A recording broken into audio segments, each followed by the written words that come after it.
Well, good evening, everyone. Welcome to the Lakewood City Council study session for this Monday, June 27, 2022. So we have a few items for discussion tonight, and the first is our joint Parks and Recreation Advisory Board meeting.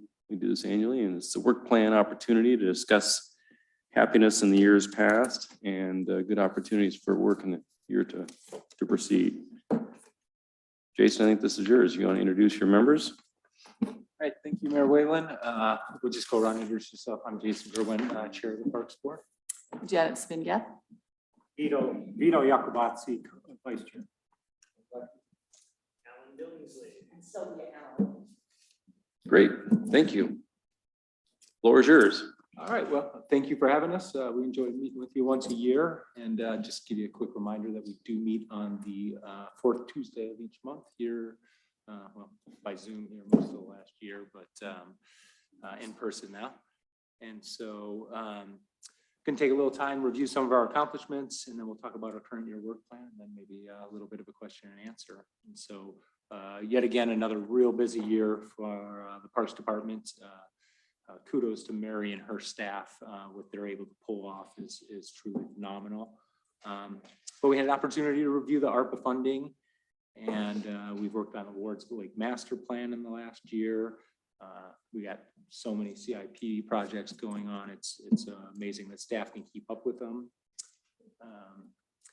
We did entertain a proposal to rename Fort Stellicon Park and had a public hearing on that process, which was good to go through. And as you know, we've kind of revamped that process coming out of that opportunity. We've got the public arts policy and programs we reviewed. We looked at the climate change. Dave has done some excellent work on the climate change and making some of those policy changes. Currently a review board working on the city tree policy. And part of that process is we did have a tri-board meeting with the Heritage Advisory Board as well to finalize kind of that process. Our annual Parks Appreciation Day was back this year, which great turnout. And then we've met on the economic development plan, working with Pierce College on the ball field and artificial turf project. And then last month we did a Oak Brook Park design charrette. So pretty aggressive year and a lot of good work done for the city. And so Vito's going to tell us a little bit about this year's work program. Yeah, thank you for having us. This is great to get together and share our thoughts and ideas and what we're going to do this year. So for this year, we are going to talk about the Fort Stellicon Park boundary. I know the city is in the process of looking at that park boundary with Pierce County or Pierce College. And so that'll get worked through. Later on this evening, Mary's going to share with us on the capital improvement, the CIP update, which will be briefed, which I'm going to stay and hopefully the rest of the board will stay. We're going to discuss the diversity, equity, and inclusion in parks and recreation. That's a big topic that usually, and we're going to do that later on this year. Jason mentioned the outdoor adventure program, which is this summer, and what that's going to entail, special events. We review special events, especially in the summer months. This is a topic that we revisited several years ago, the street ends. And so we'll come back and revisit that and talk about that maybe a little bit. The park code updates, we always look at the park code and what's critical that we need to review and look at. Earlier this year, Jason mentioned the climate change initiative and the tree preservation ordinance. And what does that mean for Lakewood? And are we going to roll that together somehow? So we'll revisit that maybe in a few minutes. And then the naming policy, like Jason mentioned, is a hot topic that we will continue to look at, but we've already kind of done that. So going back, and I'll just open it up to other members and the council, is this year, 2022, the city of Lakewood, the council has taken on three big initiatives, I think three big initiatives. The economic development, which was a biggie, and we looked at that and studied that and saw that a couple of times. And then the tree preservation committee, and I know Alan was on that committee. And then the climate change, heard from staff on that. And so I'm curious, and maybe we can have some open dialogue on how are those three going to mesh together? And is one going to take precedent over the other? Or how does one influence the other? And as I read those plans, I don't see them referencing the other as much as maybe it should. So maybe we can just open up some dialogue on that. And then the other topic that I'd like to talk about is, and I was here several years ago when we looked at the street ends, and what's the idea this time? Are we going to maybe just look at, maybe has it changed? The topography hasn't changed, the geography hasn't changed, but maybe there's other opportunities with new development perhaps. So just open it up. Thank you.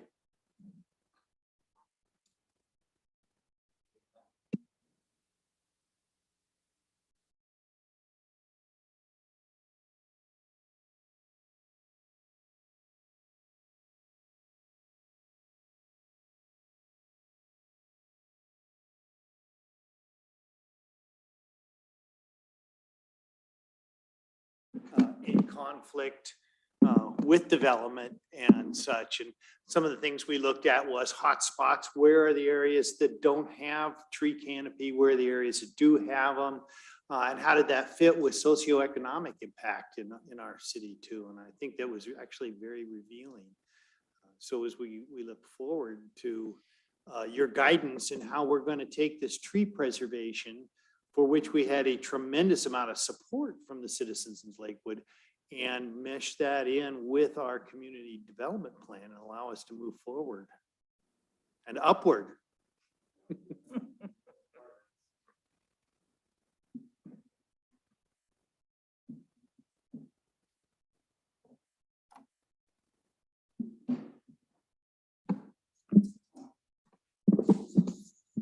We'll talk technology later.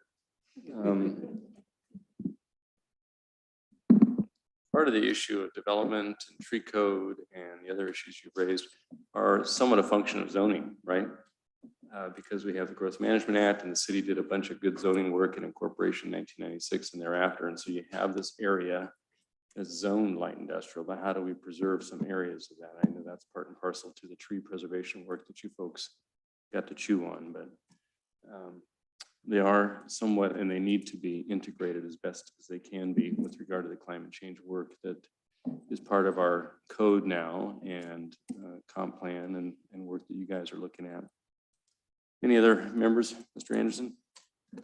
I think you have a difficult balancing act coming up with recommendations. I mean, it would be great to keep every tree and plant more.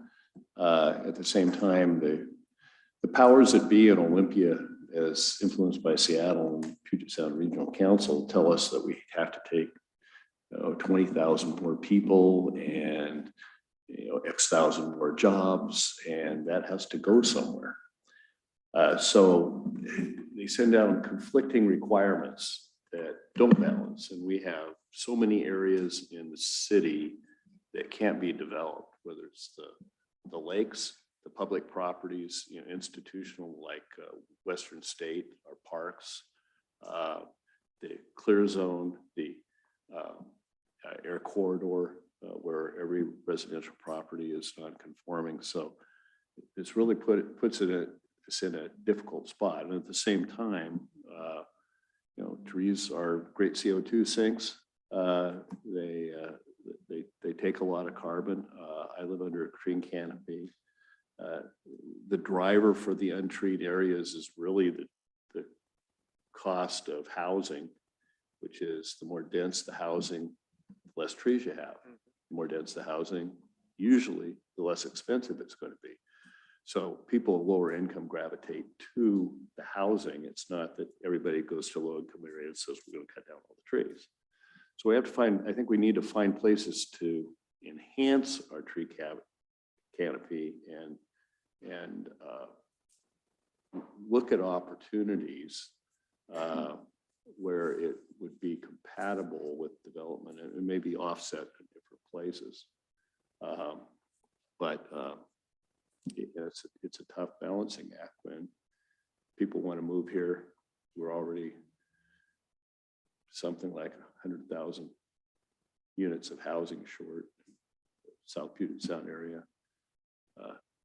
So where's it all going to go? But there's also the issue with preserving the trees that we have now. Many people build or buy into these neighborhoods because they have a beautiful tree ambiance. And we've had an explosion in our neighborhood of people buying a house and then clearing every tree off the property. Before they even move in, the first thing they do is cut down 5 or 6 trees. Now, you know, if they're diseased, I understand that. If there's a chance they're going to fall in the house, I understand that. But not every tree. And that it changes the ambiance of the neighborhood. It changes why people live there and why they like to live there, because it had a nice green feel. And I really think that this is an important thing, that we need to be looking after these neighborhoods and keeping the beauty in these neighborhoods. Why we look forward to the recommendations that are bubbling forward from the tree code subcommittee that has now expressed its recommendations, it sounds like, to the PRAB board. You've seen them. And I think the Planning Advisory Commission is actually working on them and going through them as well to kind of determine the body of recommendations that will come before the council. And sorry if I'm getting feedback to you. It's crazy things. Any other thoughts or comments on that, Mr. Brandstetter?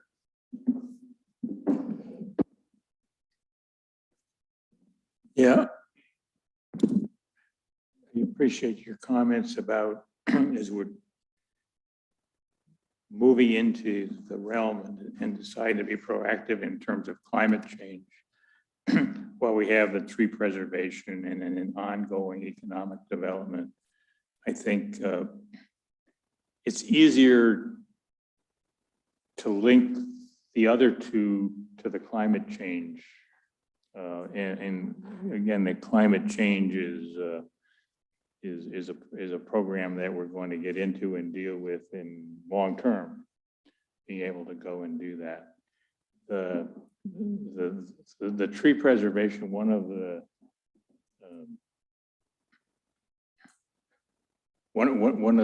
elements is that we are losing more trees to residential development or residential preferences than we really are to commercial. I mean, we at the council, we heard a lot about the building warehouses and the trees, but most of the warehouses that we built, or most of the commercial development, was on property where there was minimal tree canopy anyway. They were going on all, right? So it's really the residential uses and making room for the other 20,000 folks to do that. And you know, I think we'll get to some recommendations that we can deal with. We're going to end up with some development things that are vested because of the way that the system works. So they operate on different timelines. I think we can continue to do as much as we can to both replace things over there. I think that maybe that we can tighten up some of the rules about why is a tree need to be removed, even though it's on private property. If you at least require a person to answer that question, then they at least will think about it, even if it is, there's not a real substantial way to do that. I think that things will all come together because there are things in the economic development thing that that we have to make some rules that are consistent with what we want to do for climate change, and the tree preservation is got a significant climate change component. So I think that's where they're going to come together, as opposed to separately.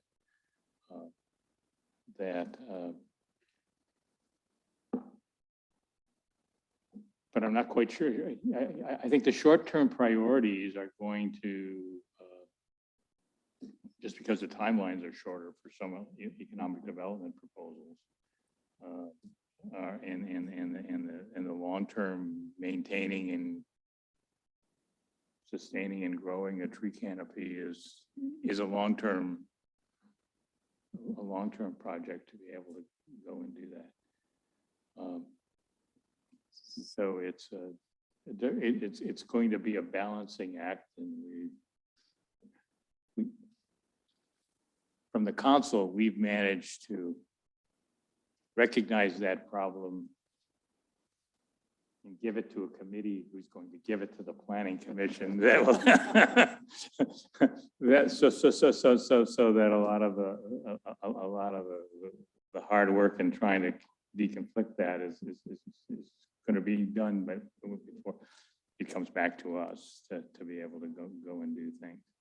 And it may be that some things are done in phases, that we don't come up with a 2022 may not be the year that there is the grand solution, Right. but there's a roadmap to progress, I hope. I wanted to ask Al, part of the charter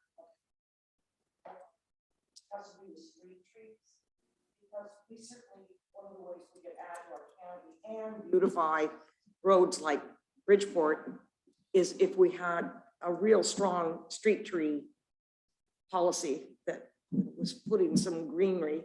Some of the areas as you drive down Bridgeport are pretty stark, and they could really use the beautification of some trees.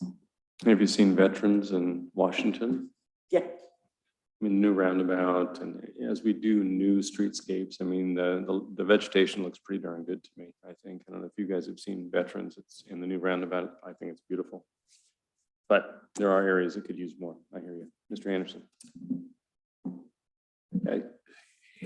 I'd encourage you, when you look at it, to maybe look at old solutions too, as to what people have done in the past. It's kind of really shocked me. About a year ago, I was flying into San Antonio, Texas, very hot. And I looked down and I thought, is that a park? No, they were older residential developments. They have virtually no zoning down there. But these were pre-air conditioning developments. And there was a great tree canopy in the old neighborhood because everybody planted trees on the south side of their home to shield them from the sun. And so these 50-year plus old neighborhoods were from a distance in the sky, they looked like they were undeveloped property. The closer you could get, you'd see it. That was in stark contrast to the new development next door, which didn't have a single tree because it had been, plowed out of a field and people had air conditioning. And it just kind of struck me as, well, maybe there's a way to incorporate kind of that old methods into development.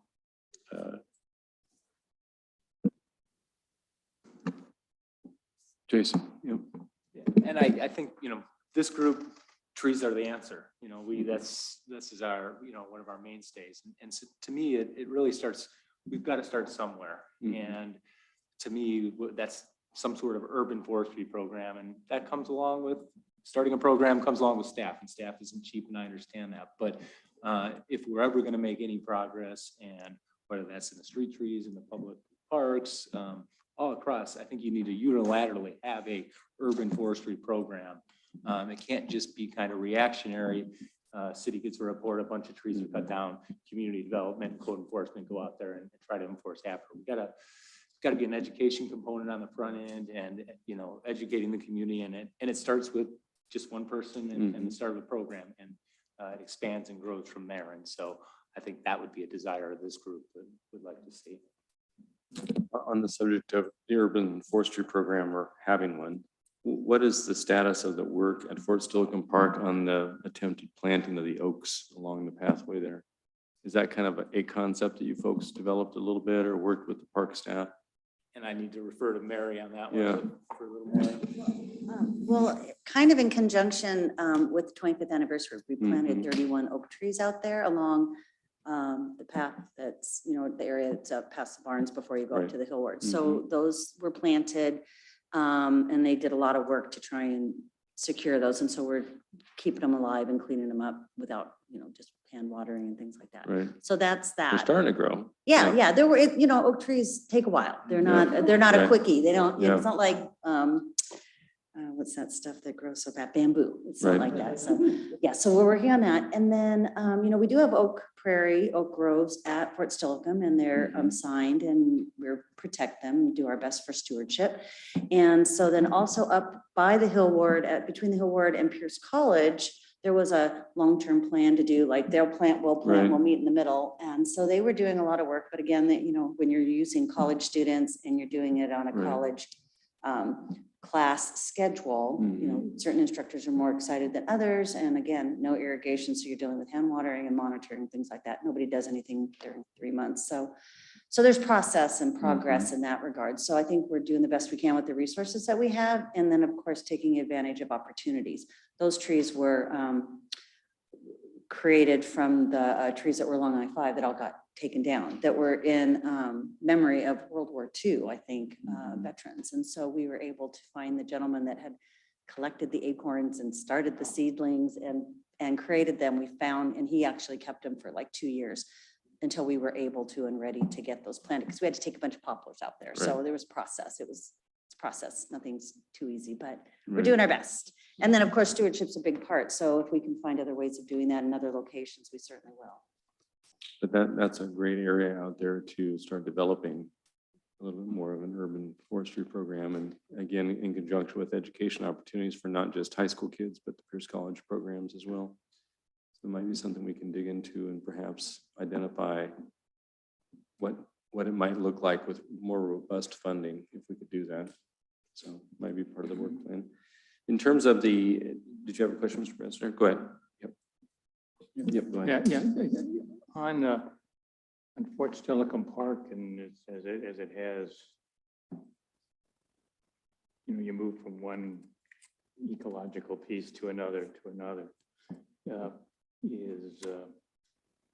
Are the discussions about the boundary lines such that we're going to make sure we keep the oak groves, all in one ownership or the other, and that sort of thing? I know the lake has sort of been a discussion about the boundary lines, but there are some other natural things that maybe is good to keep as a single piece under either the college or the city's ownership in terms of doing that. Is that part of the discussions? Typically, oak trees haven't been a part of that conversation. We can certainly include that as we look at all different factors associated with the boundary line. The college's main interest is to remove any type of responsibility for the lake. That's been their key focus on changing boundary lines. But we are just in the process. They just recently became owners of the land. So we're working through that now with surveying and deciding how those boundary lines are going to be determined. So, but they're pretty intent on keeping their own property and it's zoned. So in such a way that we should be able to preserve those areas. But most of the oaks are on our property. The little bits and pieces that they planted are next to their buildings. So, but the stuff that's really, that's I'd say an oak grove or prairie area is on city property.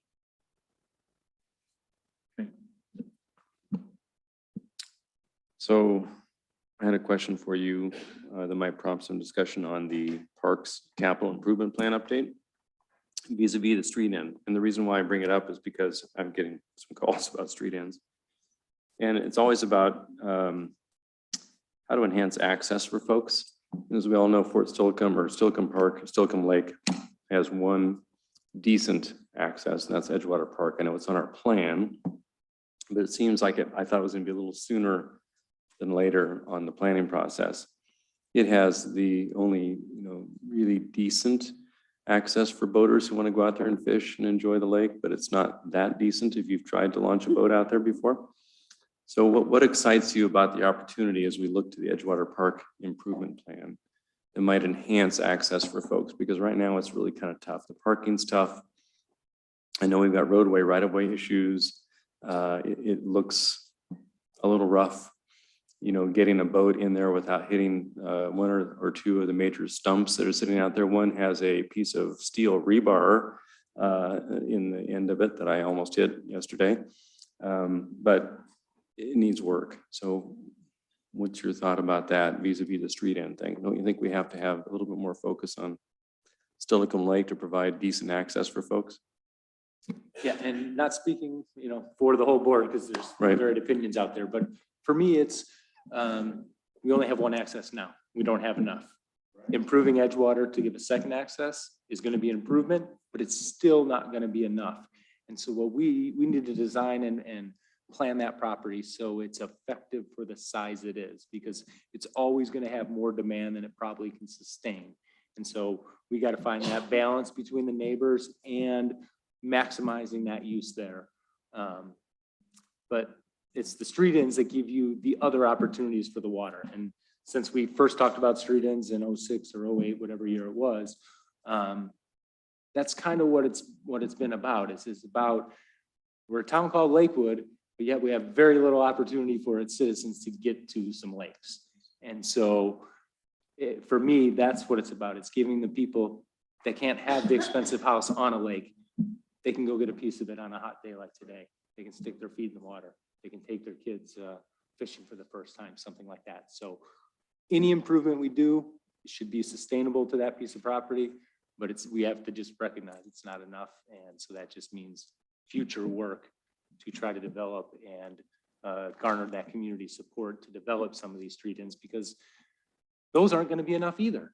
And so, you know, let's do what we can where we're at with what we got, right? And that's what we can do. And so that's where our focus should be. And so I'm excited to see Edgewater redeveloped and better opportunity for the citizens, but it's kind of my initial take on it. Yeah, it's one of many needs. Mr. Anderson. So in that regard, I'd encourage you to also look outside the city of Lakewood by an inch. The Camp Murray launch in Stellicon is, if you went by it from the lakeside this weekend, as I did, people are using it as a park, not just as a boat launch and land fishing area. They were setting up their canopies and picnicking, and it has absolutely no improvements in there. We from time to time met with the Washington Military Department about some type of long-term relationship where we could operate that. And in that case, we have to come up with money to improve, but we don't have to come up with money to acquire what would be an extremely expensive piece of property. So we could talk about ginning up public support for lake access. That's I think the low-hanging fruit. And our police boat house already encroaches on the state property there. It's outside of Lakewood. So I think we could really do something else.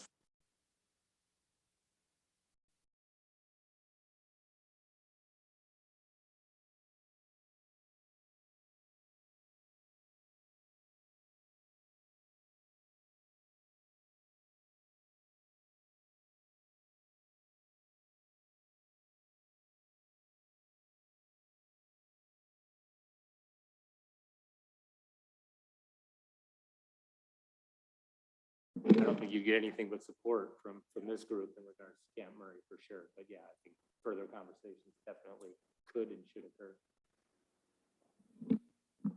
Certainly more access than less is desirable, even, pedestrian access to be able to walk. And I've always been an advocate for trying to do something to improve even an extruded curb somewhere along Interlochen so people could walk safely to the bridge and across and eventually to Angle Lane, in the park. But it's a long-term dream and it's a challenge with right-of-way there. But that's a wonderful thing, people be able to walk and see and enjoy and go to the bridge and walk across, the the more we can do on non-motorized type access ways, the better. Any other thoughts, guys, on the coming work plan? You got quite a bit going on for sure. I gotta take a minute. Oh, sorry, Mr. Branson. Yep, go ahead. Mike and then Jason. Yep.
Library. There are a lot of empty storefronts in the Lakewood Town Center.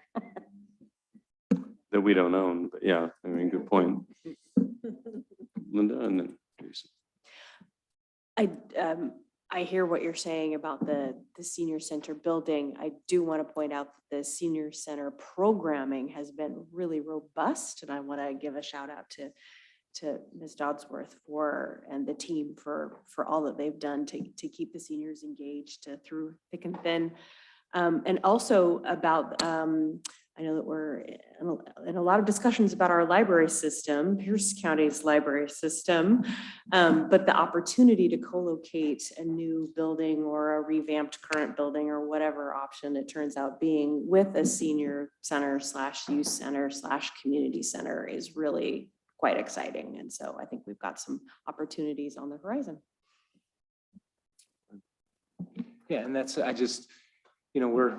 coming out of the pandemic and it seems like, life is somewhat returning to normal, but I want to make sure we as a city and we as policymakers that we don't forget the lessons that we learned. And the thing that, really shines through to me in the pandemic is how much the community went to our parks and relied on the parks to get a sense of relief from being stuck in the house and being cooped up. And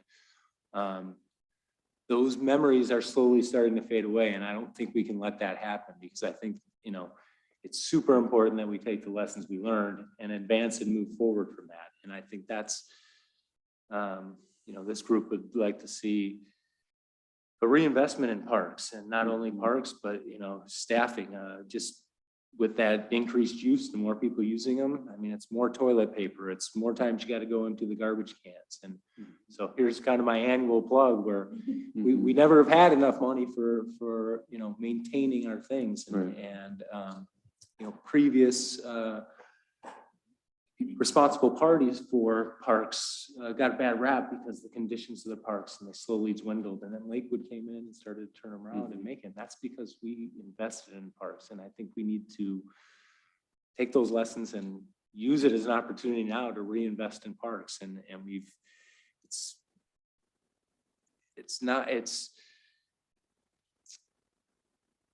you've got these assets. You can't lose the ones you have, so you got to take care of them, maintain them. But then we also want the new thing on the block, and we don't have a great facility for our seniors. We don't have a facility for our youth, and to have a a core community center or something in Lakewood that can bring the community together of all generations and house different things. It's something that we should be looking for more opportunities, because it seems to me just, the bulk of COVID is over, but there are still things like that, and there are other things like that. And are we going to find ourselves in that situation again? And if we do, let's be prepared for that. And so all I can do is advocate and encourage you guys to invest, and I don't think you'll ever be sorry for any dollar you put into maintenance or staffing to take care of the parks. I think your return on it is tenfold. So I encourage that. No, I appreciate that. I hope all of us sitting around here can agree that we've got a pretty healthy investment in capital in parks in the last 5 to 6 years, and in the next 2 to 3 to 4, between the improvements at Fort Stellicon Park with Pierce College as a partner, and certainly the improvements in the master planning work that you've all kind of set in place. We got Ward's Lake that's got a huge boost of capital coming to it. We just finished up Harry Todd a bit, and more to come, I think, on some of the ADA work. We're done there though, right? And hopefully Edgewater. But I hear what you're saying, and so here's a couple of thoughts. Because we are resource constrained, like every city is, we need to kind of be creative in looking to leverage partnerships. I was invited, for instance, to a meeting by the executive director of the YMCA, Charlie Davis, and he said, gee, we'd love to do something cool in this space, where they have that lawn space in the backside there, where they have some parking, and they would like to do a big covered sport court, if you will, with a huge sort of canopy type thing. And they're looking for partners. I said, well, that might be an opportunity. And there's a lot of seniors that are looking for pickleball courts. I know we're looking to do some at Harry Todd Park. Why couldn't we do some in that location as well? It's more central to the city, and start reaching out and creating leveraged partnerships where we can both invest resources for the benefit of the community in different areas. So we've got that geographic diversity and inclusion with various components of the city. So I would encourage us to start looking at that, especially when we have a willing partner in the Y, and possibly maybe a little bit more willing partnership with the Clover Cross School District, because we did this MOU for facilities a couple of years ago. I don't know where that's gone. And my final question is, in youth program, and I see two things here. I see outdoor adventure programming, and I see the diversity, equity, and inclusion in parks and recreation. And as I sit here, if someone were to ask me and pulled me aside in the street and said, Mayor Whalen, what do we have in terms of youth programming and really cool stuff this summer for kids to do? I would say, not sure. When I was a young kid growing up around the country and in Alaska, I was in Juneau for a couple of years as a 5th and 6th grader. We lived on Parks and Rec programs, and they had these cool bike tours, and we get on the ferry and we go to Sitka, and we ride around with people, and we camp in church basement or whatever, and then we go on tours to get cultural site information. It was really, really interesting as a 5th grader to be able to just take a bike for a $10 weekend trip. Of course, the prices have changed since then, but do we have any sort of good programming that we're sponsoring for youth this summer? And if so, how are we communicating that for the kids like me who had no siblings at home and 2 parents that worked and really nothing other than good Parks and Rec programs to keep me active and busy and out of trouble? Do we? And there are programs.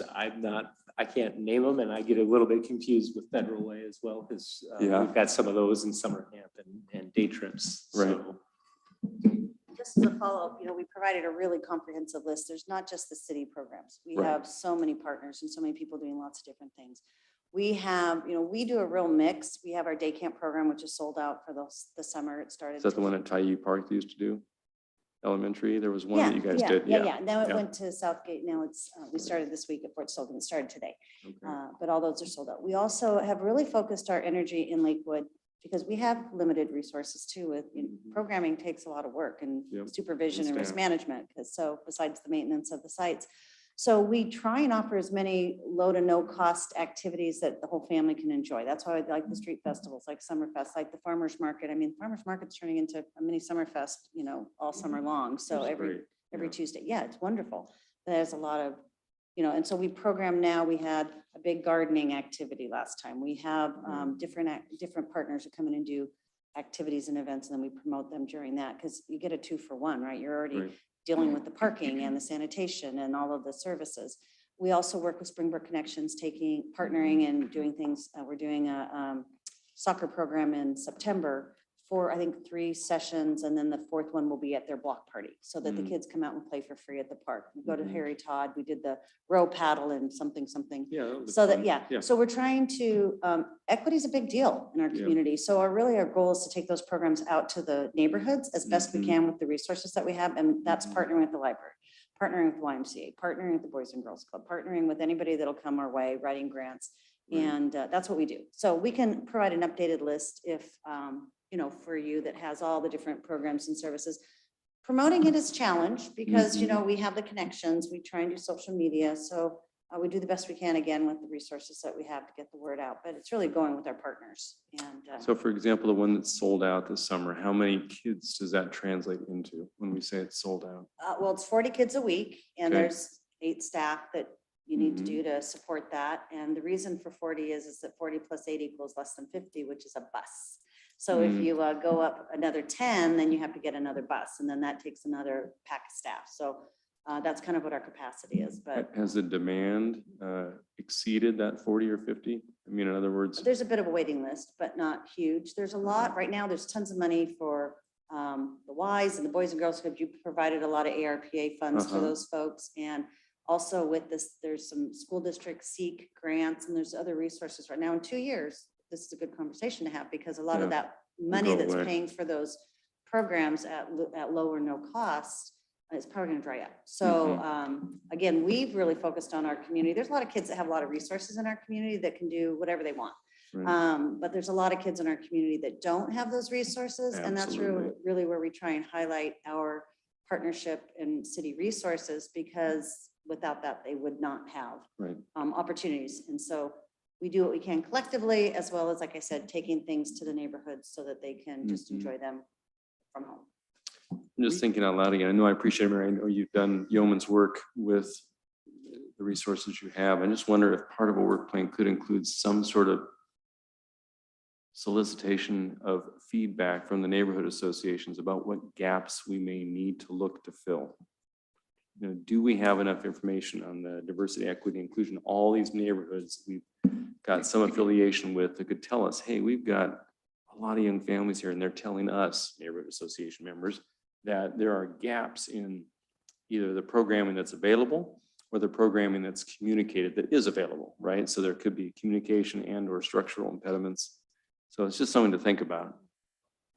Seems to me that the more we can do to make this a vibrant, it's great, but we can always, you know, take it up a notch, and that's our hope. What I can say is from what I've seen, staff does a great job at trying to communicate with Absolutely, yeah. with the community. It's always a challenge though. You just, when you think you outreach to everywhere you can, you find out you miss somewhere. And so with the staffing they got, Right. pretty impressive outreach is what I would say. Absolutely, yeah. And then I just wanted to make a couple comments kind of about the capital program, and I believe we've got a hugely ambitious capital program. And how Mary and her staff accomplish it is amazing to me, because I don't know how there's that many hours in the day. But you know, to me, I like to refer to it as the color of money. A lot of the money in these capital projects we're getting are kind of for new stuff. And to me, we've got to find a source, or you know, something Metro Parks was always really successful with for kind of these bond packages and making a big splash and community wide. And that's something that I would like to see this community reach for, because yes, we're making some strides that way, but I think that there's more can be done. And, you know, just tying back to the maintenance where you have these big infusions, if you maintain it properly now, compared to maybe how it's being maintained, because the lack of maintenance, could you get another 10 years or something out of something? And then you've got that 10 years to be dedicating to something else. And so it's about efficiency of that. And like I say, a lot of it's got to do with the color of the money. And so how can we be more creative to not have kind of that, just be that new capital infusion and Well, in grant capital infusion for the most part, as you know, right? It's not correct. like a And that- consistent and that always comes with Metro strings. Parks funded stream of income. Yep. That's the challenge, right? Right. Mr. Anderson.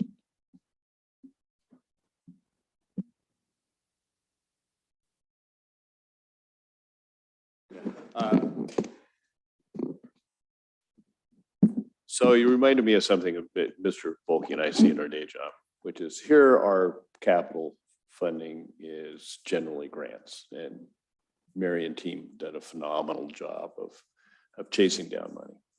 And as you indicated, most of that's capital funding. At the county, the development and unincorporated Pierce County has generated a lot of money in parks impact fees. But through negotiation with the building community, those go for capital expenditures. And then council, or in this case, county, and potentially here in the city, is reluctant to budget general fund money to keep up. They want to see the new park in their district, but they don't want to keep the new park in their district up, not as bad as they want to do other things. And so I just ask you, as you consider moving forward with enhancements to the system, to include that conjunctively. That it's okay, here's the one time, here's the ongoing, so that we aren't tempted to go for the one time and ignore what it's going to take in the long run when we make our decisions as to how to allocate the capital money. We want to make sure that we do it right in the long term, and bringing that to the attention of 7 council members is, I think, a good thing to do.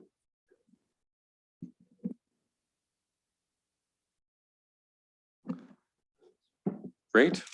Maybe a work plan item should be a proposal and review of long-term financing mechanisms for sustainability, something like that. Might be something we can chat about. It would be, certainly a 2 or 3 year sort of horizon to have the conversation, especially with those of you who are in the biz. Yeah, and you got to start somewhere, right? I mean, you can talk about it, or you can start to get and develop a plan and try to get there. And slow and steady wins the race in my mind. And so you got to start somewhere. So it's that first step that starts to get us there. Yeah. Yes, ma'am. And along those lines, I've heard you say it a couple of years now. This is my annual pitch for more staff. So what does that look like? Is that a maintenance 1 worker? Is that a park educator? Is that, in the priority?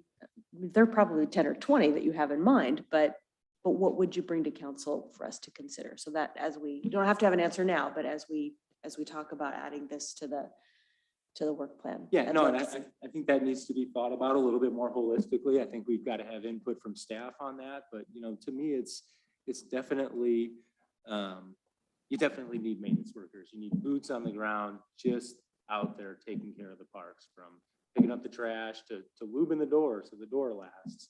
To checking the roof and make sure, your penetration points are taken care of and stuff like that. But it's also a park planner, so Mary's not having to absorb all those duties and responsibilities. And what I think you'll see is most of our staff wear 3 or 4 hats, and at some point, they'd probably like to just wear the hat, which is their job title, and not the others that come with it. And I think there's benefits not only to the work that gets produced, because you can focus more and intently on what that true job responsibility is if you bring more staff.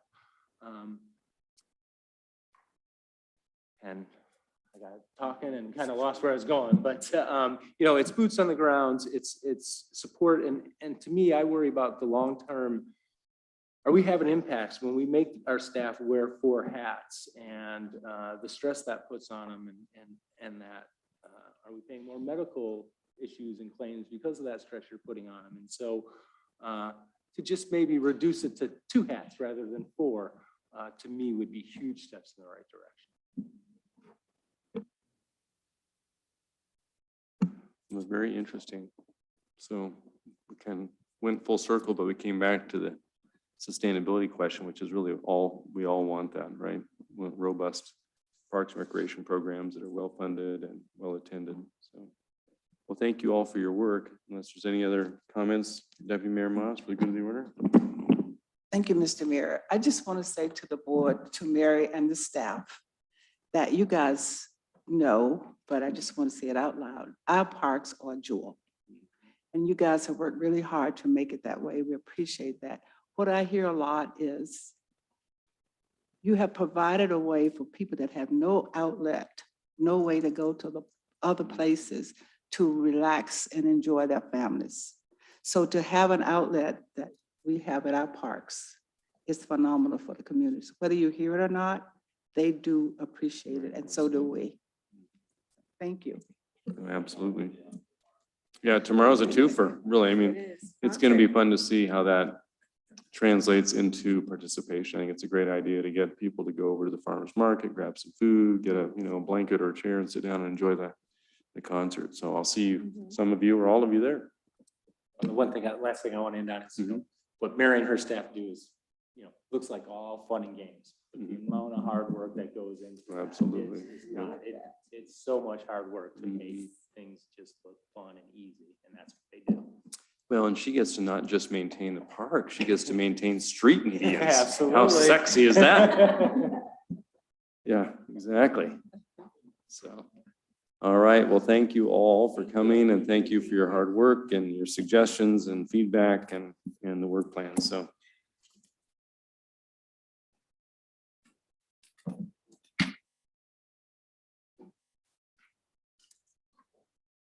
Well, how timely. We go right into Ms. Dodsworth on the Parks Capital Improvement Program update.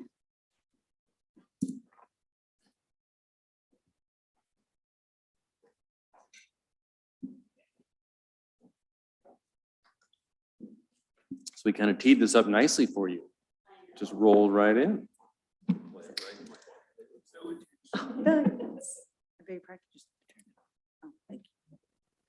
Good evening, Mayor, Deputy Mayor, City Council. I'm excited to share with you some updates on our Parks Capital Improvement Program and Parks Board people that are still here.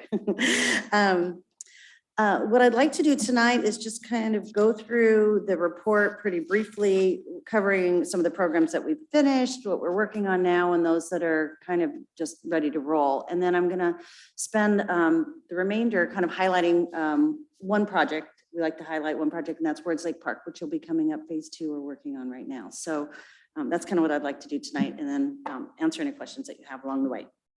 So just on page 4 of your packet is where we start. And as you can see, this is divided into those 3 sections. And this is basically an update. Last time we were here was a year ago. And so it's an update in all that we've done in the last year or so. So we did add 2 more gateways, and you've probably seen those if you've headed to Camp Murray or to Harry Todd Park. We have one on basically the Berkeley exit and one on the Thorn Lane exit. And one is focusing on the Tillicum neighborhood, and the other one focuses on our Woodbrook Industrial Business Park. So those were completed and ready to go. Angle Lane was a project. That's the plaza and the restroom building and all the improvements that were down on the other end of Angle Lane, that kind of like the back door to the dog park. And that was a really great project, improving that whole pedestrian access way. But it really started the conversation that we were having with the Nisqually tribe. And so that was really, we talked about some partnership projects that would be connected to that project, even though that project is substantially complete. And it's really continued that conversation regarding where we can go and how we can start working with sharing the history of the site and the Nisqually culture with our community. So we'll be working on that, but that project's pretty much done. The American Lake North parking lot, we finished that. It's substantially complete. I think there's some gates and some real striping that'll be coming along, but it did open over the weekend. It was a crazy weekend at the parks. And so that was nice to have that overflow parking. Okay. It goes, I actually didn't know it was open this weekend. When I drove by there on Saturday, that new parking lot was full. And it wasn't just guys with their boat trailers. It was just cars. Okay. And so it goes to the earlier comments that, and it goes to the comments about when you start talking about Lake Stellicon and what we're going to do with Edgewood. It clearly was a case of build it and more will come. So I mean, I drive by there and I'm like, oh my goodness, it's full. I mean, or darn close to it. And that park isn't that big. And so it was hooray, Yeah. right? But success poses its own challenges, I think. Well, on a hot day in the summer, any place where you have access to water is going to be just slammed. And American Lake being such a small park and being so easily accessible, you know, it's very hard to restrict access unless you have basically a gate and a guard at a gate at a park, which, you know, we don't have and can cause other issues as well. Those folks that were parking there were probably grateful. If not, they would have still been there. They would have just parked in all through the neighborhood. So maybe we didn't get as much neighborhood conversation this week, but that's absolutely true, is that if you build it, they will come, but they've been there. So it's nice that we have that to support them, and just getting used to that parking lot and managing it hopefully will help some of that other overflow. But there are about, used to be 8, now there's probably 10 or 12 days out of the summer where it's just hot and crazy down there. So it's nice to have that overflow. It won't be needed all the time, but certainly during those hot days of the summer. So we thank you very much for that support.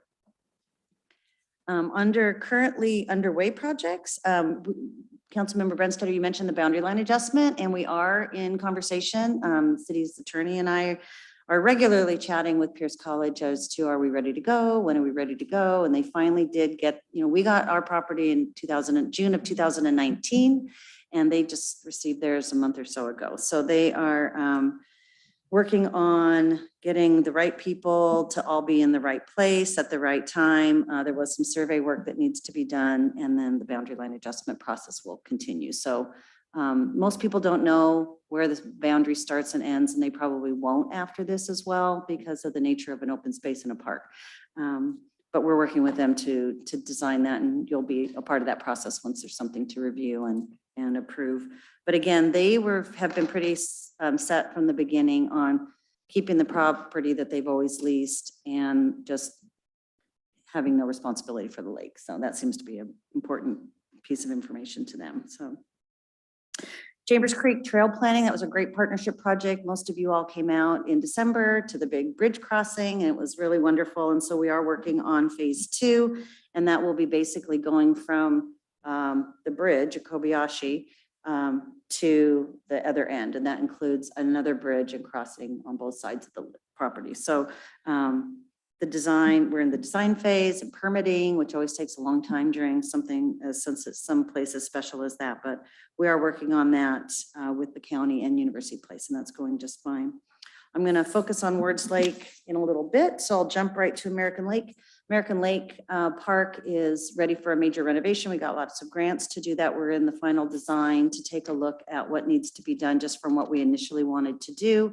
We're also looking at how is there a way to safely manage numbers, and how do we let people get in the water and have it be somewhat safe where they're not swimming out to docks or jumping into boat lines. So we are looking at all of that use, along with maybe some non-motorized ability to launch a paddleboard or kayak that would be easy to access and not so cumbersome. Right now, you can non-motorized vessels, as you call them, you know, you can do for free from the boat launch, that's fine, but you can't park there with just a vehicle or a truck, especially in the summer. So you have to launch your thing, hopefully leave it there, go park in the parking lot. So we're looking at some alternatives to that as well.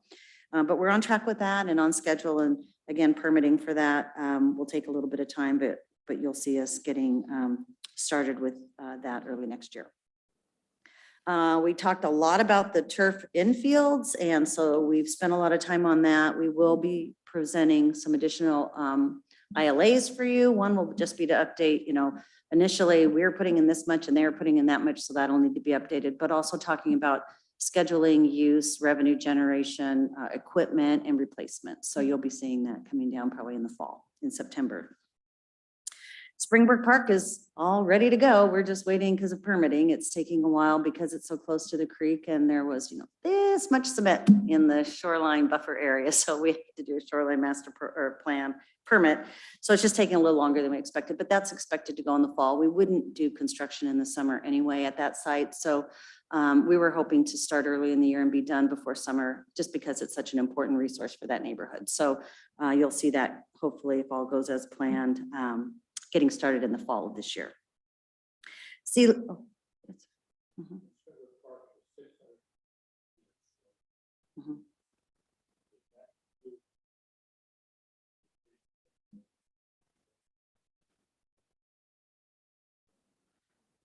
it's on both sides because we expanded our footprint on the park side, and then over the bridge, we have the old stormwater property there. So looking collectively. And initially we were going to be doing a little bit more restoration than we planned, but because of the work that Public Works Engineering is doing with the stormwater and the flood control and some of their future work and vision and studies, we're working together on that. So we're not planting and doing some things that are going to have to be changed down the road. So, but it is both sides is what we're looking at. Mm-hmm.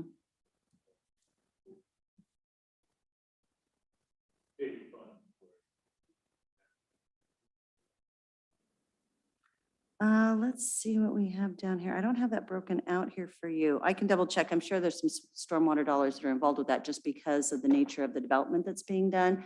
There are stormwater improvements along the sidewalk and the roadway areas. So there is some swim money, but from a restoration perspective, I think that's primarily the grant resources that we're using. But we can break that down for you if you want that detail. Sealy Lake was a project that we worked on. We presented that a bit ago. We've handed the project back to Pierce County. It's Pierce County's property. We are supporting it. We just did not have the capacity to take that on, and they'll be managing the construction, which is great. It's their site. Primarily what they'll be doing is creating a new trailhead up at the community center, getting rid of that lower parking lot and turning that more into natural area and connecting the pathway there so that it's more inviting for folks and less inviting for people that are doing things down there in that area. And so you'll see that happening there in the, I think we just did a permit review process, so that'll be happening later this fall as well. I talked a little bit about the Nisqually partnership. That's, something that we're working on. We meet with them every couple of weeks, and we've had monthly meetings with the whole team. Every time we go, there's new folks there visiting with new ideas. So we're working through this process. We were really set on having a legislative type package together. And I think what you're going to see is some improvements down at the Angle Lane, Elwood end, really focusing on not just Chief Lushai's story, but the story, how I've asked them to, what are the 10 most important things you want to tell us? And then we're looking at on the Nisqually Loop Trail doing an interpretive loop trail system that includes some art and interpretive. It's really going to be interesting and cool. And we're really putting the plan together and utilizing those legislative resources to hire the right people to help with art and interpretive signs and something that can be out in the park, knowing that working with the Nisqually artists that they have. So it's really going to be a cool project. And our goal is to tie it all up by this September. So yeah, but that's been really interesting. And the relationship is the best part, is the most important part of that conversation. And to know that this isn't just the one standalone project you'll see, because there's a million ideas, but we're developing this relationship for this process forever. So that's what we're working on. We met with the Oak Brook Neighborhood Association, Northeast Neighborhood Association last month, and we did a design charrette. So we've got all the great ideas of what they want to see accomplished at their little park. It's ready for a little rehab. And so we'll be doing that, coming back to them in the fall with sort of the ideas and the costs and seeing what we can accomplish with our budget that we have.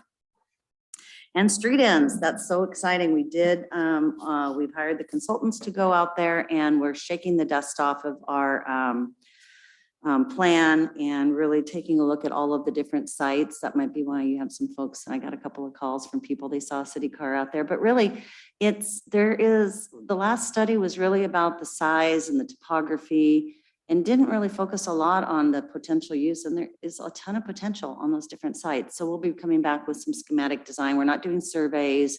But you can clearly see where there's encroachment and, we'll work individually with each site and council will have something to talk about and review and decide what you want your next steps to be. But public access to the water is exciting. Yeah.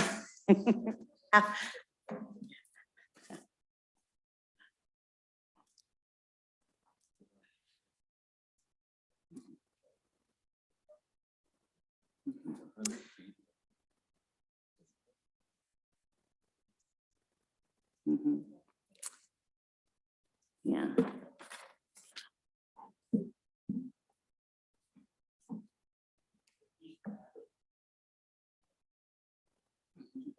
Right.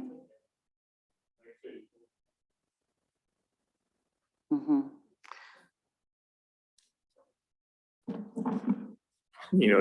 Like we're dealing with the encroachments to do that, but that, it'd be nice if the street ends were all just straight lines with the 60 or 80 or 100-foot right of way to do that, but that for so long, I mean, some of those street ends have been there, were platted 100 years ago. And people just it looked like a good place to put a fence or to put something, to be able to go and do that, or they didn't know where the boundary lines were.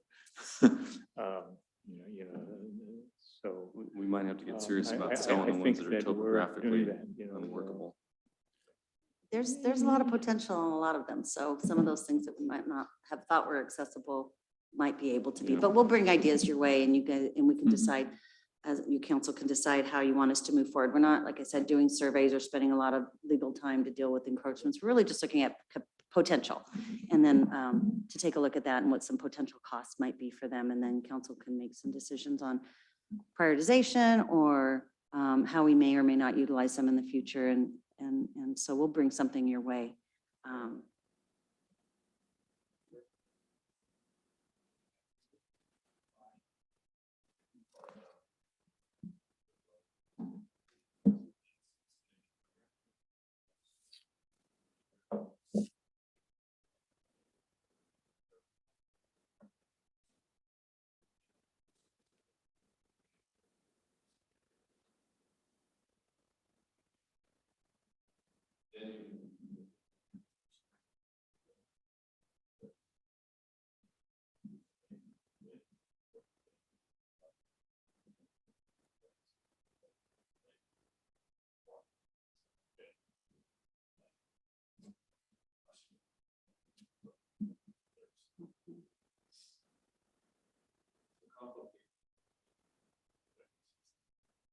Absolutely.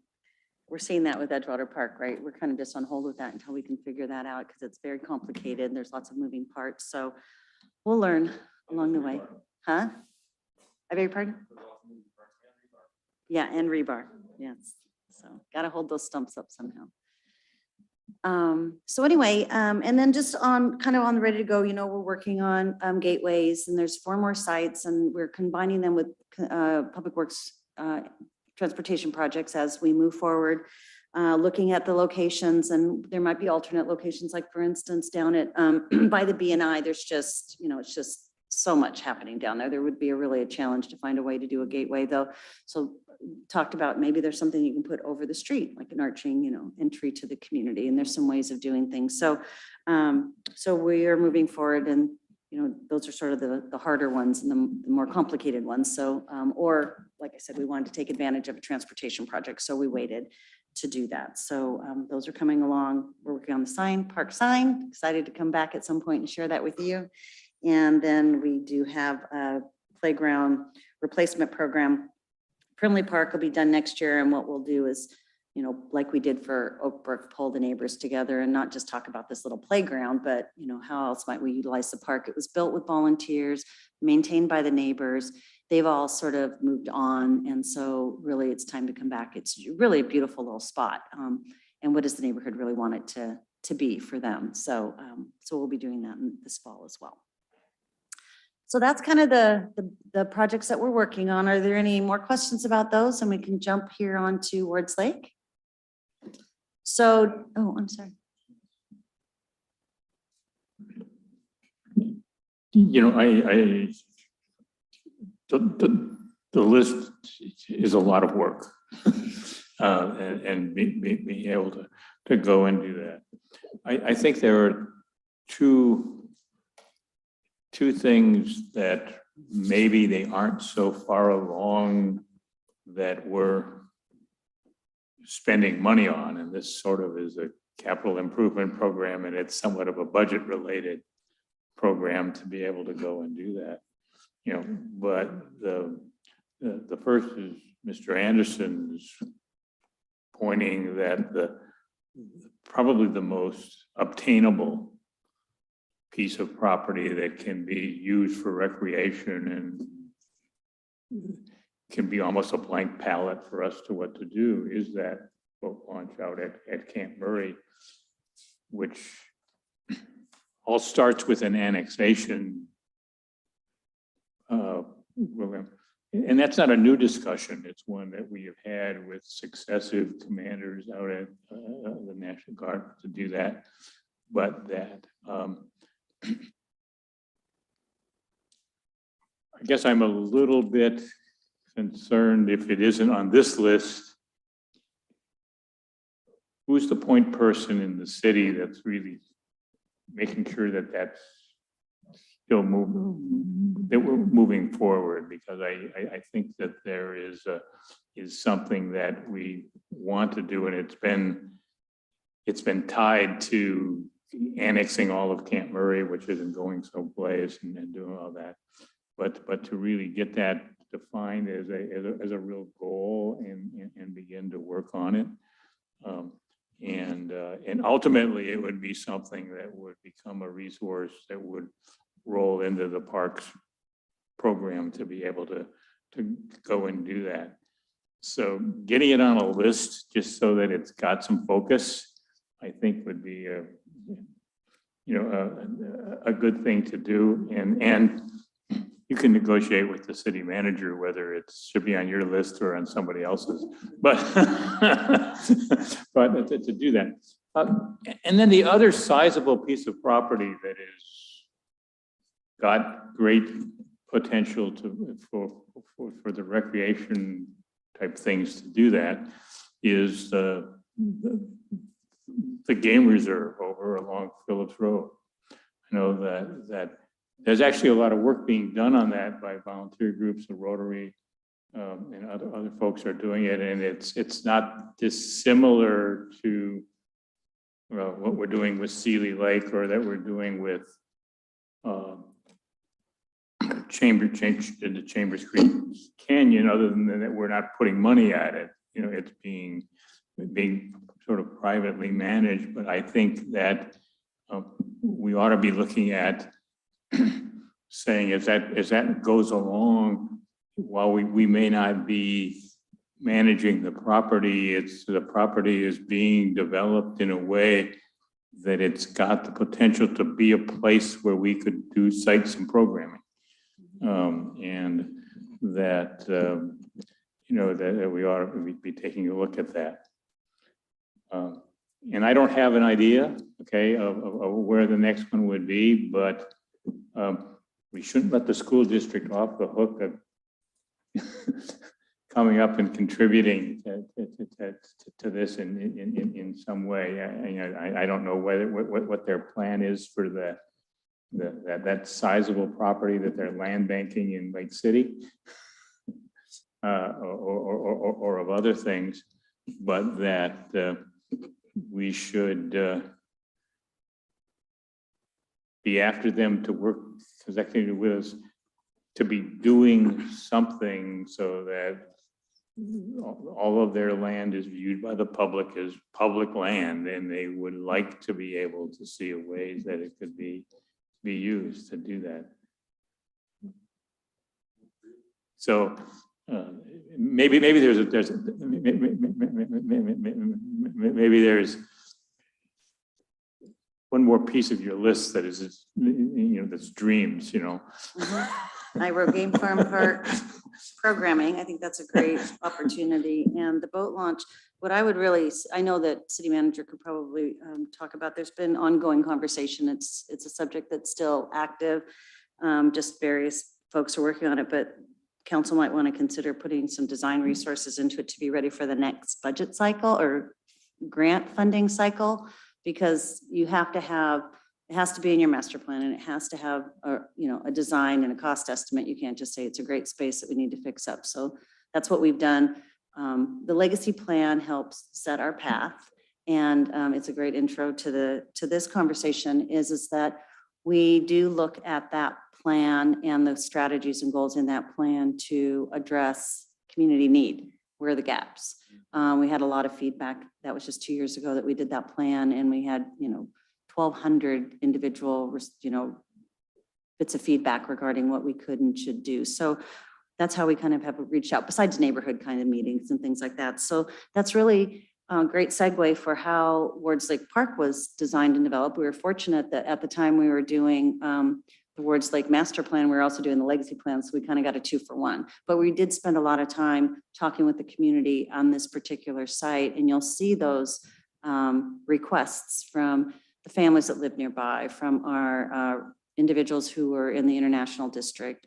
They were all incorporated into this, and so that's what you'll see next on phase 2. So great ideas. And as I move forward with our presentation tonight, oh, I'm sorry. Well, what he said on both those sites, but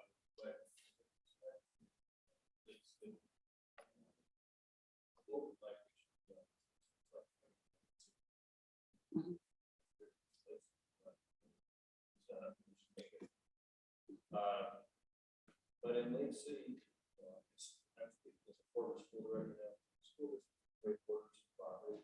That's down really deep. And where we can stuff. Housing distribution, that's, there are a cluster of kids. That's why people sit down first. And so, seriously, push on the school district to make that joint property. I just don't know about the former community center that's produced by the church. Mhm. Apparently not.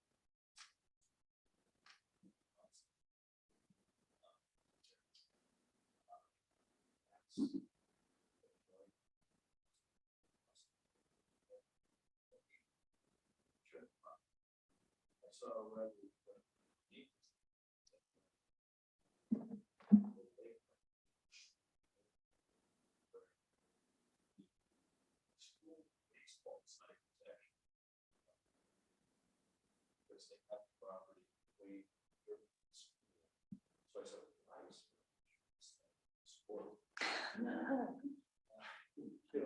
But what they did is in part of it.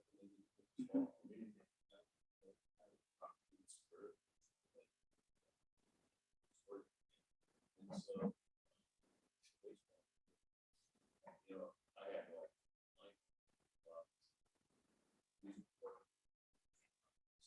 they've done something wrong. So I think there's a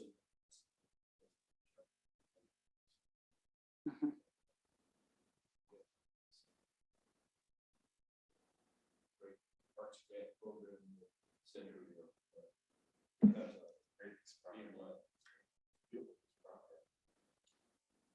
And I think you're absolutely correct. If you have all of those lists and dreams and ideas in your plan, then we try and take advantage of every opportunity that comes down the pike, depending on what's happening. So that's always great to have that conversation, have those, like I said, on the list or partnerships planned together. So. Okay, I really do want you to talk about Wards Lake, but I wanted to chime in really quickly on a couple of things. I am so intrigued by this idea about the game farm, because I live right there. I drive by it all the time, and talk about tree cover. It doesn't have enough. It gets hot out there in those fields. There are a couple of benches, but it would be amazing if there were the ability to have shelter, tree canopy, more programming. I'm all for it. I don't know. Talk about partnerships. The Oak Brook Park, that's awesome. My now 15-and-a-half-year-old, she's too young to drive. You can't get this kid into a parks program to save her life. She's not that kind of kid. She hangs out with one of Councilmember Boki's neighbors, and they love to go to the Oak Brook Park and just sit and hang and do a little picnic and that sort of thing. And so that kind of that early teenage years. So I don't know what kind of programming there is. I mean, I see the list, and so that's good, but I'm excited for that. Street ends. I know that some people are very respectful about going to public places, and I know that some people are not so respectful. And so part of the dive community, and I know that there are some choice dive sites on Day Island and some other places that are really close into Puget Sound, like right next to people's houses. And some of those divers just aren't very friendly, and they'll just leave garbage and play music and park next to these houses at all hours and that sort of thing. So as we're looking at opening up the street ends, which are clearly right next door to folks, I don't know what we can do. I know it's not appropriate to have a city garbage can and garbage pickup at all of those places, but anything we can do to help mitigate some of what I know will be bad behavior. Thank you. Santa cans and garbage cans. It's the nature of my life. And graffiti removal. Okay, great ideas. Thank you. I wrote all of those exciting things down. So talking with where we're at right now, again, going back to the legacy plan, is that, part of our goals when we do a capital project are to provide equity. That was really important. And if you look at a city park, a city map, almost all of our parks are on the west side of our community. There's nothing really between, South Tacoma Way for sure to the border, but not much after Bridgeport. So Wards Lake is so important because it's really one of the few open spaces in that whole area. So equity is really important. Opportunities to create community for people to gather. We heard that tonight. It's great places for families to gather and be able to go someplace that's safe, that's accessible, that they feel welcome in. We want to improve health, safety, and access of the sites, and not just the people coming to the site, but really the health and safety and access of the park itself. We want to make sure that we're doing what we can to make sure that the site is there, and then utilize our sites. People don't know the history of the oak trees at the park. People don't know about, there's 3 biomes at Wards Lake. We have old growth forest, we have oak prairies, and we have wetlands. I mean, those are stories that can, people will really learn about, and people will, I think, respect areas a lot better when they understand how important they are to the universe. So anyway, those are some of our major goals. We're going to focus on Wards Lake Park. So Wards Lake Park is a site right here. It's 26 acres, and it's in the northeast section of our community. So the city has virtually been purchasing one parcel at a time since incorporation to build this park. And so we're currently at 26 and a little bit more acres. And the idea is to add 10 and a half more acres. That's the area in yellow. And then that little area that's just circled down there, that's a piece of property that we did purchase. It's about 0.25 acres, a little bit less. So that was done as soon as we received the grant. We were able to do it. It was pretty straightforward and an easy purchase. But the rest of this property has been phenomenally difficult and challenging to purchase. There's multiple parcels. There's multiple portions of several parcels. We were working through the Conservation Futures Grant Program. So we were trying to meet all of those requirements of that program. There are, we've gone through several different processes in which we were moving forward, as in purchasing the land, then doing a boundary line adjustment, do the boundary line adjustment, then do the site. And throughout, as we were moving forward again for the 12th time, it was, there's a binding site plan. So that's a whole nother set of issues, because now you're dealing with all the property owners like Les Schwab or Discount Tires and the Dollar Store and some other stuff. So it's continues to be very difficult. We've had extensions. The grant itself is for about 50% of a $55,000 parcel, and then we've had to do a lot of work. So we're working on that, and we'll be bringing information forward because the purchase and sale agreement needs to be redone, and so that'll be coming your way sometime soon. But anyway, just so you know that we're not doing anything in this area right now because we don't own it. So that's why you'll see us working on phase 2. So anyway, this is a slide that shows you phase one, just so you know what we're working on right now. It's already been funded and we're in the permitting process for this. So phase one includes some entry and access, and we're tying that again with the Public Works Transportation Project because they're doing some improvements along there. So we'll be doing a crossing so you can get from the park to across 84th Street. We're going to be doing a loop trail that takes you around the lake, and there's a bridge, a span bridge. We'll be doing some Oak Prairie restoration, and we'll be putting in a dog park. So with some parking improvements on the other side. So that's phase one, and that's what we're working on right now. And then what phase two involves is going to be a bunch of improvements that really open the park up. You know, some of the problems we have is it's heavily vegetated. It's near a freeway, it's near industrial areas, and so it creates sometimes problems in some of these areas. So what we're doing is really looking at how do we open the park up? How do we allow access throughout the park so that everybody that goes there feels safe? Part of the design that you see here is working on our entry area. So here is a close-up of what we'll be doing at the entry. So just to go back in case you didn't see it, this is the main entrance is here off of 84th. And so you come right into the park. So what we're going to be doing is adding some parking to expand the use of what we're doing. We're going to be replacing the playground because it's almost 15, 16 years old. We're going to be adding 2 picnic shelters.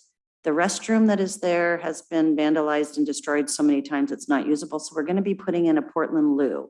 And I don't know if you're familiar with that, but it's the little picture on the bottom. We can wrap it so we can put some cool art on it like we've done on our utility boxes. But it's really kind of like a solid metal, kind of like a fancy Santa can. There is nothing fancy in it. I mean, nothing important that you can melt, destroy, or blow up. It's not something you want to sleep in or live in.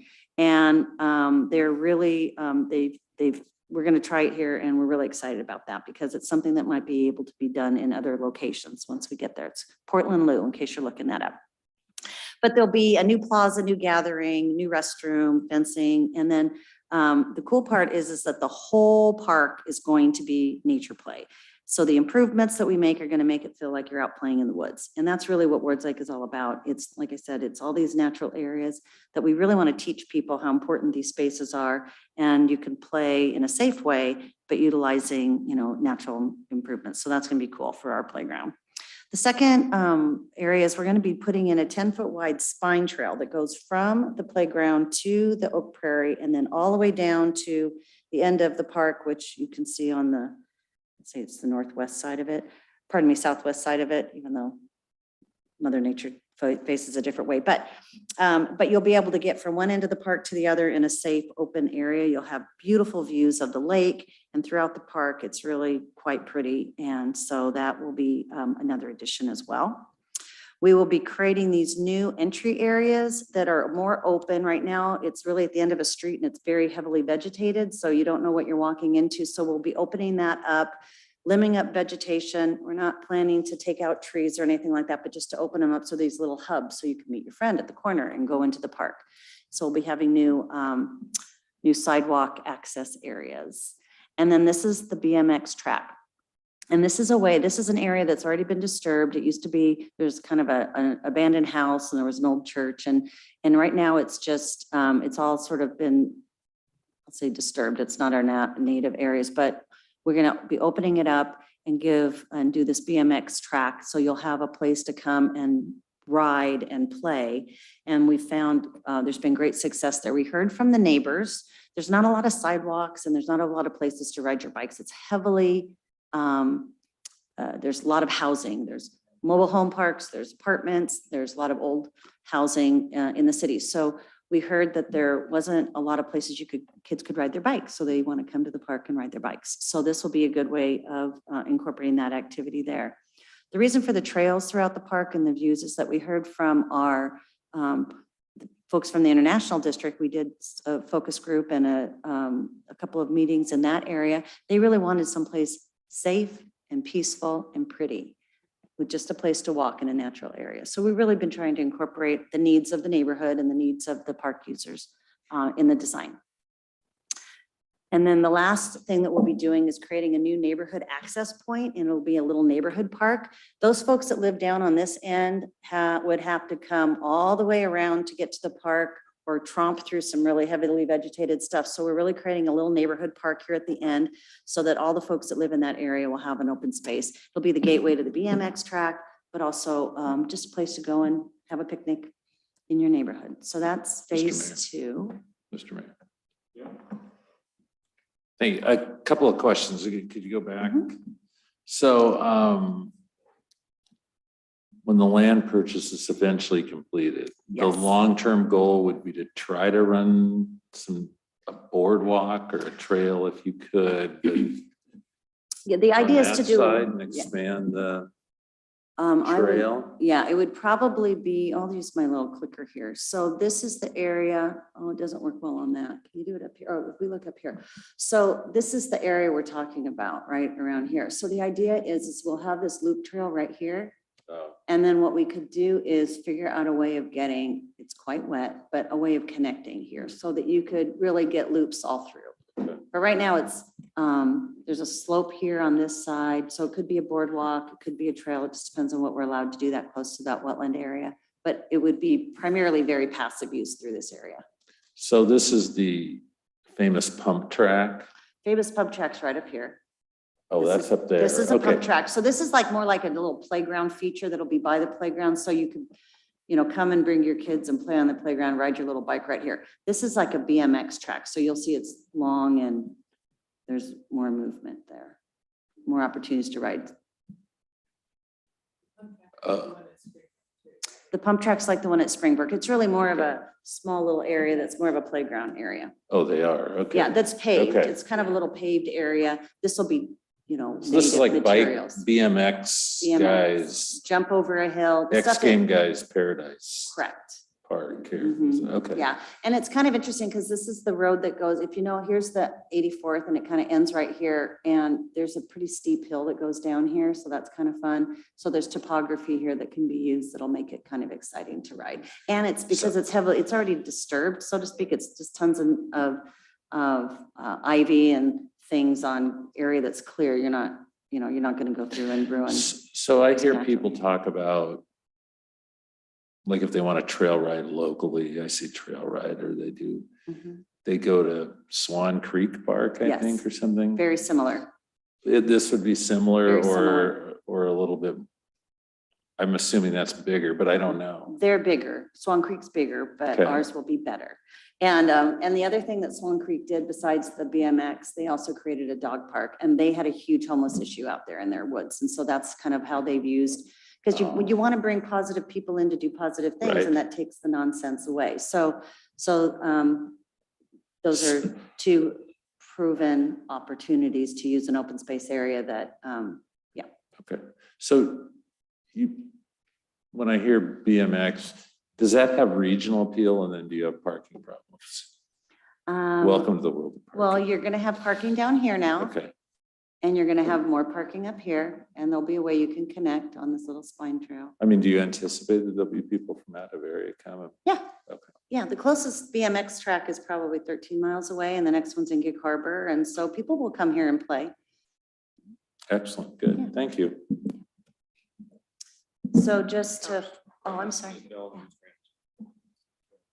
Okay, thank you.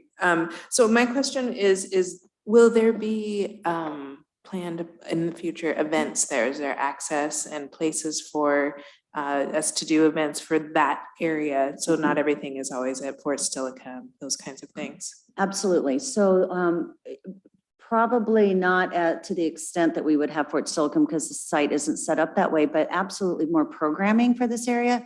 For things like BMX and a pump track, those are activities you can do clinics and classes in. It's absolutely, already Audubon does a bird walk out there about every quarter, and they do a bird walk every month at Fort Stellicon. So you could do more educational things out there. And then also, we have, this is a little bit, this area is sort of open space. So absolutely, we can do more programming. We tried to do last summer, a drop-in park program, like we call it, you take all your stuff in the van and go there. But there were just a lot of challenges with safety and access, and just, dealing with some of the issues that were there. So, but that's exactly the kind of thing, because people want to just walk down there. We used to call it fun in the sun. You talked about your bike hikes or whatever you called them in Alaska. We called it fun in the sun. You would just go to the park and play all day. And then, there'd be staff there and supervision, but just games and activities and fun. So absolutely.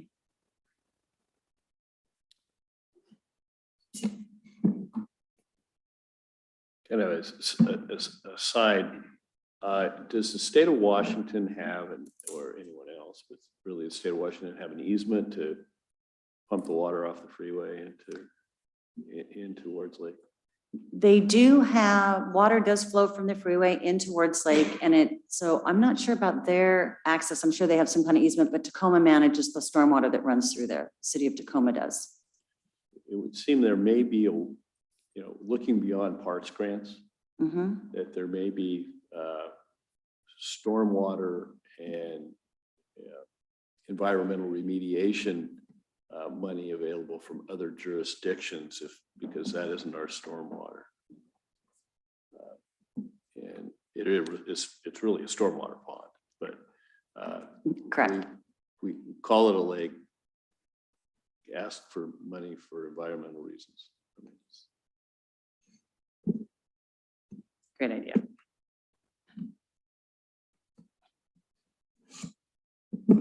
So does this particular footprint of property, even though we've put it together,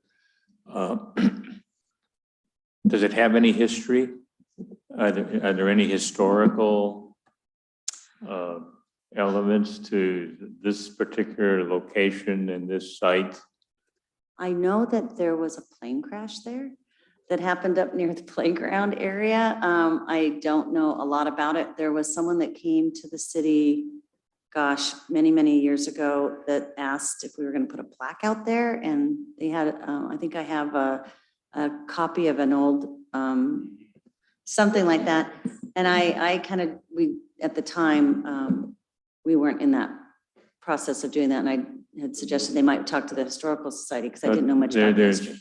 There's no military or indigenous significance to this particular location, other than that it's in a compact site. It's got some very distinct ecosystems. Yeah, well, there were several houses that were back there that have been torn down, and it's primarily a retention facility. It used to flood like crazy in this whole area. So that's why across on the 84th, you can see as you're going towards the freeway, there's a huge retention facility there that was created. And then there's something else that was done over the freeway just to collect the stormwater, because this used to flood out the apartments and the mobile homes. It would go all the way up to the road back in the day. But since we've purchased it and they've done those improvements, we don't have that problem anymore.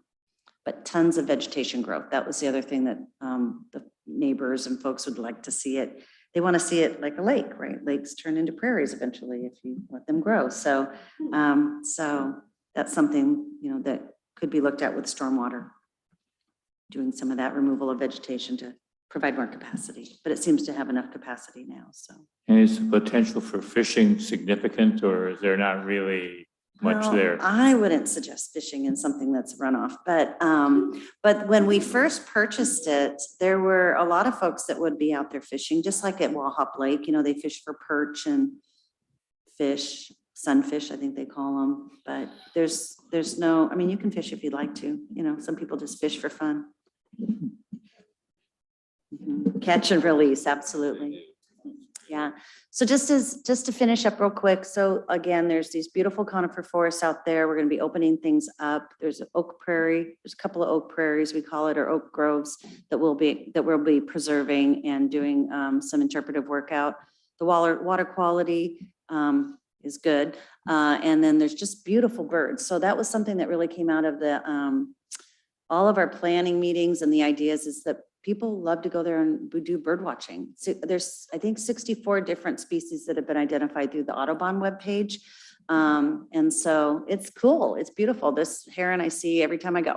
There's one place that I always go find him, and Harry's always there. That's what I call him. Harry the Harry. So, yeah.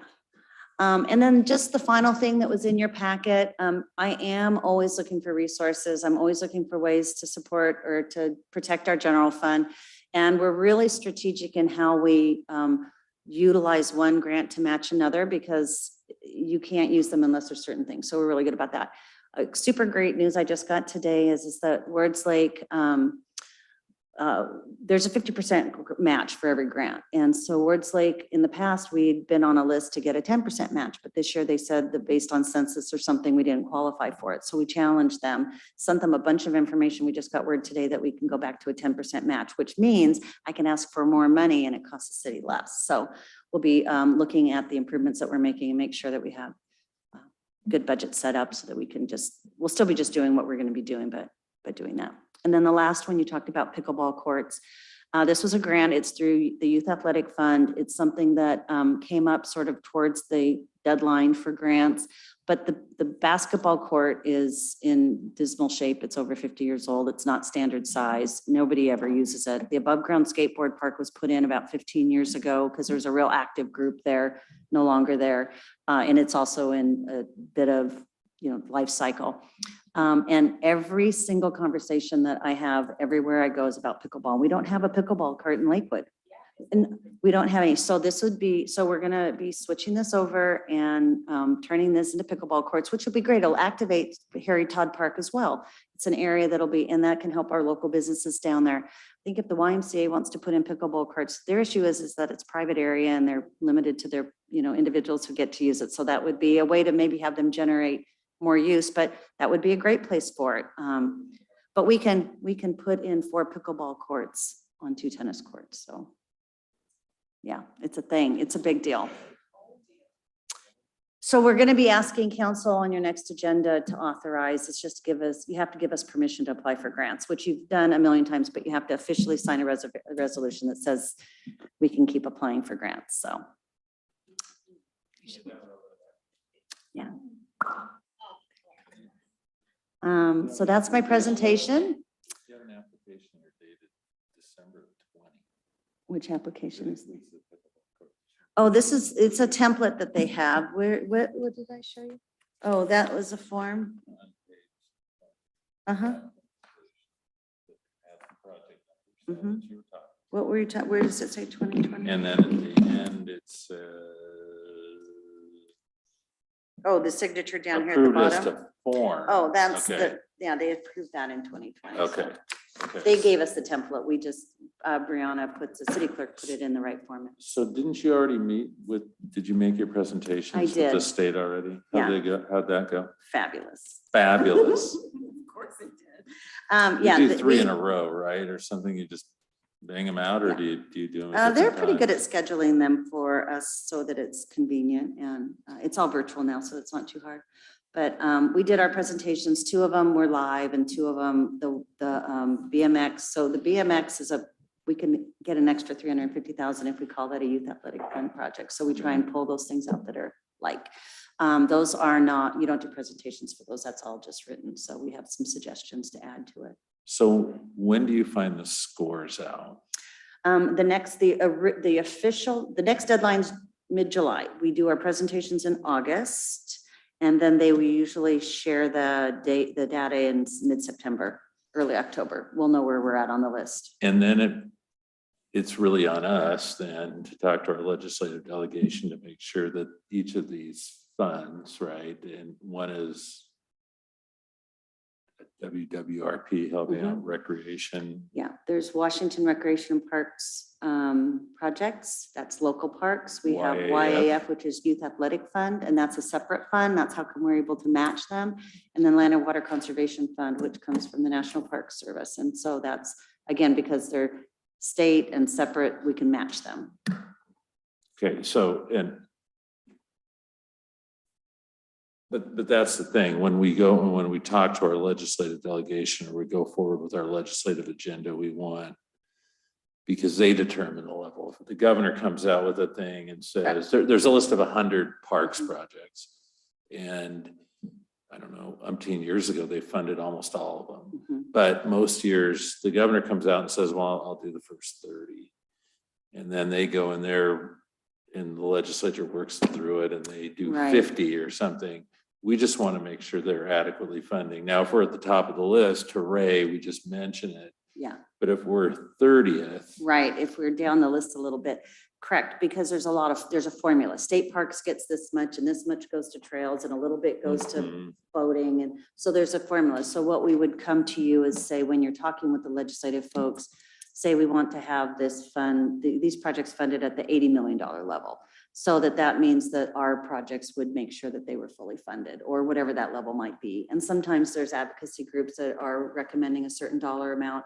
We may want to say we align with this group because it's good for the community. So we'll bring that information back. It's already in your legislative agenda packet. And so it's a strategy. We just haven't given the specific numbers yet because we don't know what those are yet. and Ward's Lake's still on the 29th, I believe. Correct, So, and then Harry Todd's in the 28th. correct. Okay, so the 29th, and I know Senator Conway, a few years back when we talked to him, talked about that there was a desire, and that was the year they did a lot, because there was a desire within at least the Senate to really fund a lot of parks projects that year. Mhm. Okay. Well, the thing with Wards Lake Park is that you have the equity issue. There's 60% of the folks living there are Hispanic. It's adjacent to the international district. 88% of the folks that, are minority owned businesses down there. And there's a direct link to the international district from this site. And then the equity issue of there's nothing on the east side of the city of Lakewood from an open space and park perspective. So and these major roads, freeways, major arterials, so that, it's hard for people to cross to go to other places. So really having this close to home is important. And it's such a large site in the middle of such a densely populated area that it's just really pretty great. So. To Don's point about runoff, I mean, we've had to make improvements to almost every single storm drain we have in the city. There are certainly new standards. Are we aware that if the state has made any improvements to their runoff system coming off I-5 in the last 15 years, or are they still using what they put in there in 1960?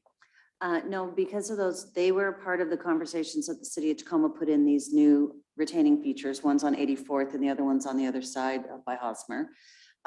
City of Tacoma was doing a study when we were working on Wards Lake Phase 1, and they had 3 different options of potential improvements that would include utilizing Wards Lake Park because it's a major retention facility for them.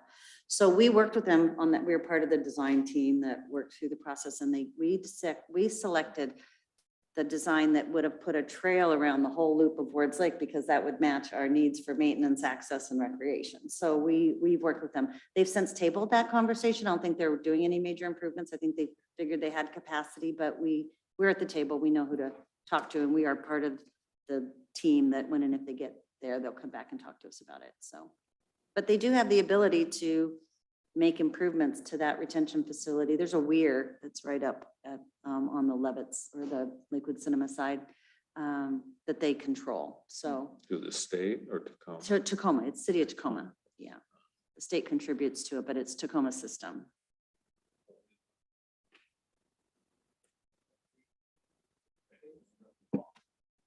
I'm not sure. We have it goes. Part of it does, yeah, but I'm not sure if the water in Wards Lake ends up there, goes down to Fleck Creek, I think, and eventually, but we have a big map that tells us where it goes. Or capacity for a community garden in this park, Wards Lake Park, because you would think. Here's the the deal with community neighborhood. gardens. I'm sure there's an interest. There's always an interest, but the deal with the community garden is someone has to manage it. You have to, because you plant it, there's water. Right. You're using organic and you're not, you're doing flowers, and I'm allergic to cauliflower. I mean, there's a whole process. Wow. And so we've worked with the environmental services because Pierce County has a great program for community gardens, public and private. And so we work with them, and there's really a list of, here's what you should have in place before you plant one.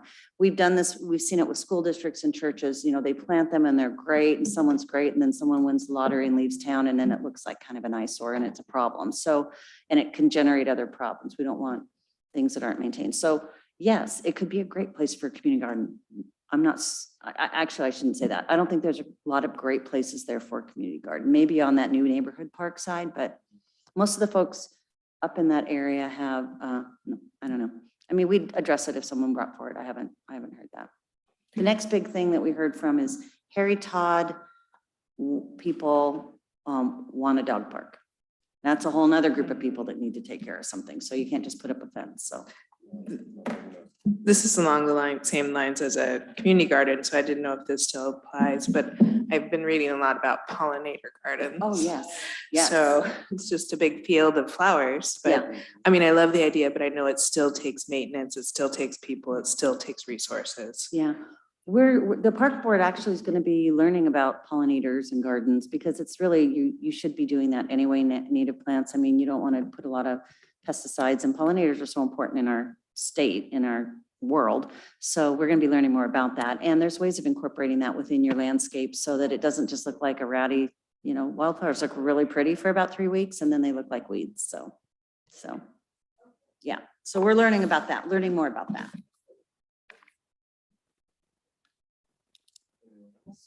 I got nothing. That was it.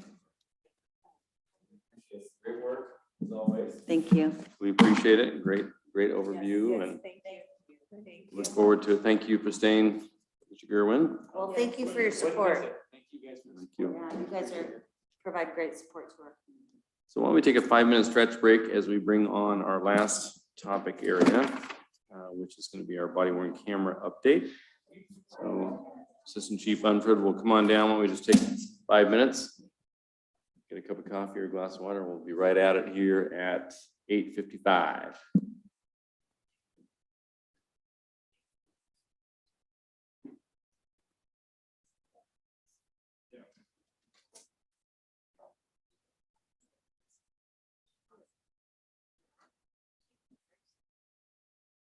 They're supposed to. Right.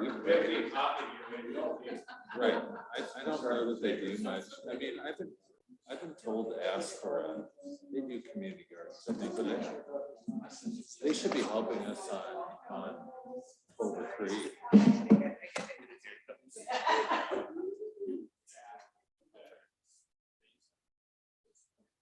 Yeah,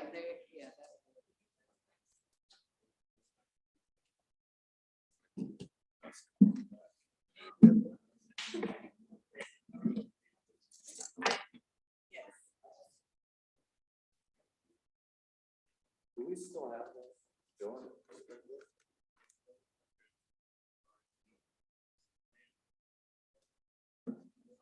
Thank you.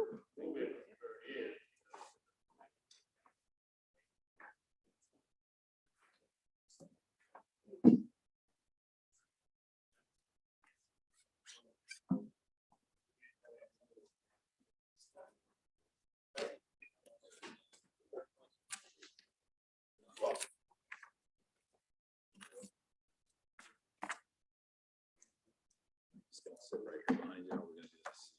Right there. Talking in the mic. That's right. Give a loud voice. What's that? Yeah.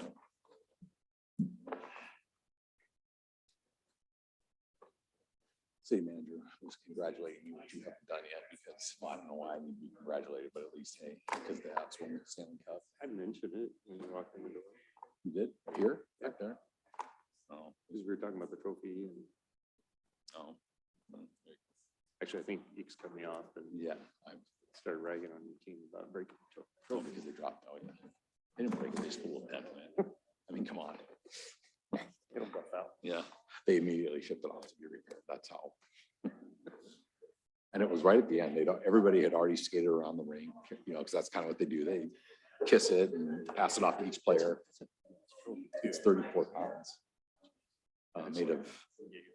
Made of nickel and I can't remember what the other thing is, but yeah, it's heavy. But they'd already all done that. They were skating in for their team picture. And, you know, at the very end, somebody dropped it. It's not the first time that that's happened, probably won't be the last time. You know. So that crash, right, it was November of 1952. It was a C-54 something plane coming in with 39 people.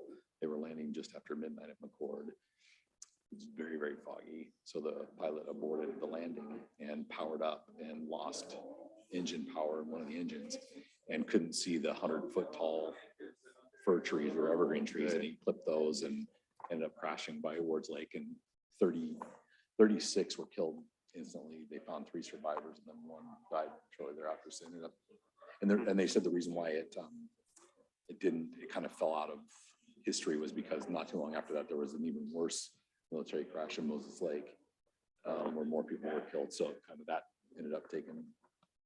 So I told Mary, I said, now you don't have to say more that you've heard. You think that there was something about a crash.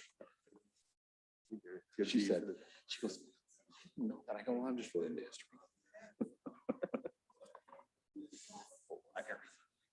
Well, I mean, no more than you saying, you know, in your emails about all these great candidates and how hard decisions are. And come on.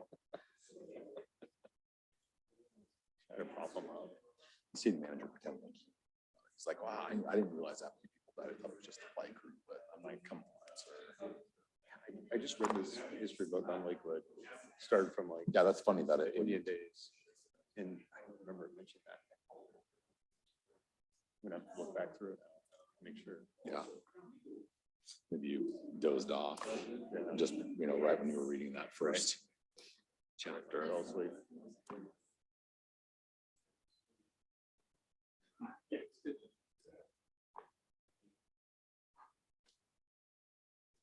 All right. Keith, you're up. All right.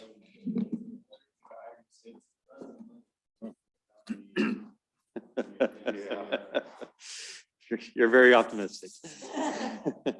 So good evening, Mayor, Deputy Mayor, Council members. I'm here and I'm bringing my technical expert, Lieutenant Jeff Allwine. He's been our program manager for all of our in-car and body-worn camera videos. So he's the smart guy in the room for me to help me out. But so I'll kind of walk you through this.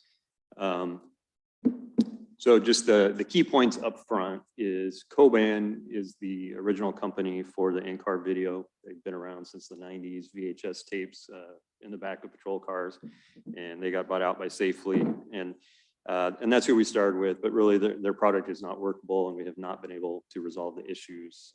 And some of them are what I consider fatal.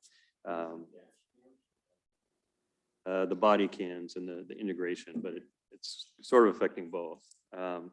Our recommendation is moving to Axon, which really has an end-to-end product. I mean, they've really thought this out. Everything from the moment the officer captures the video to upload, download, storage, redaction, sharing, all the way through.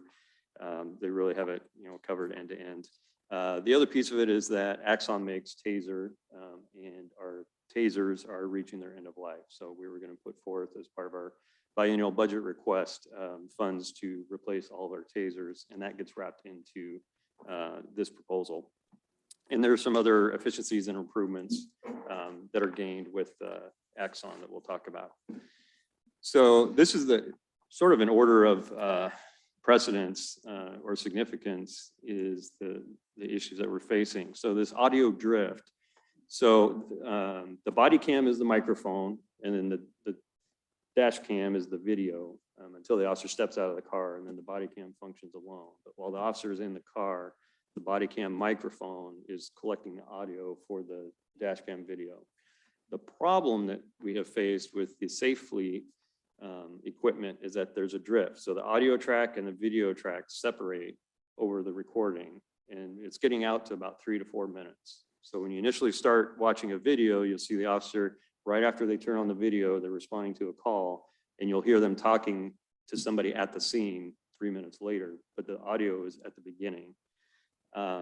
We've worked through that with the company. They can't fix that.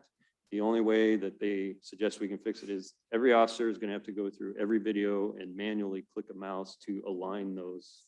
And the problem with that is that there is no gauge to know that they're aligned when you get done. So you're really just kind of reading lips and, yeah, that looks good.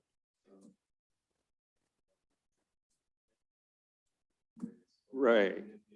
So now we have the officer that is manipulating it. We can't state that the recording is accurate. And thinking about that, these videos, really, I mean, their primary purpose is criminal evidence as well as, you know, Right. transparency. But to try to take that into court and have that stand, to me, that's the fatal flaw. The next one is the video duplication.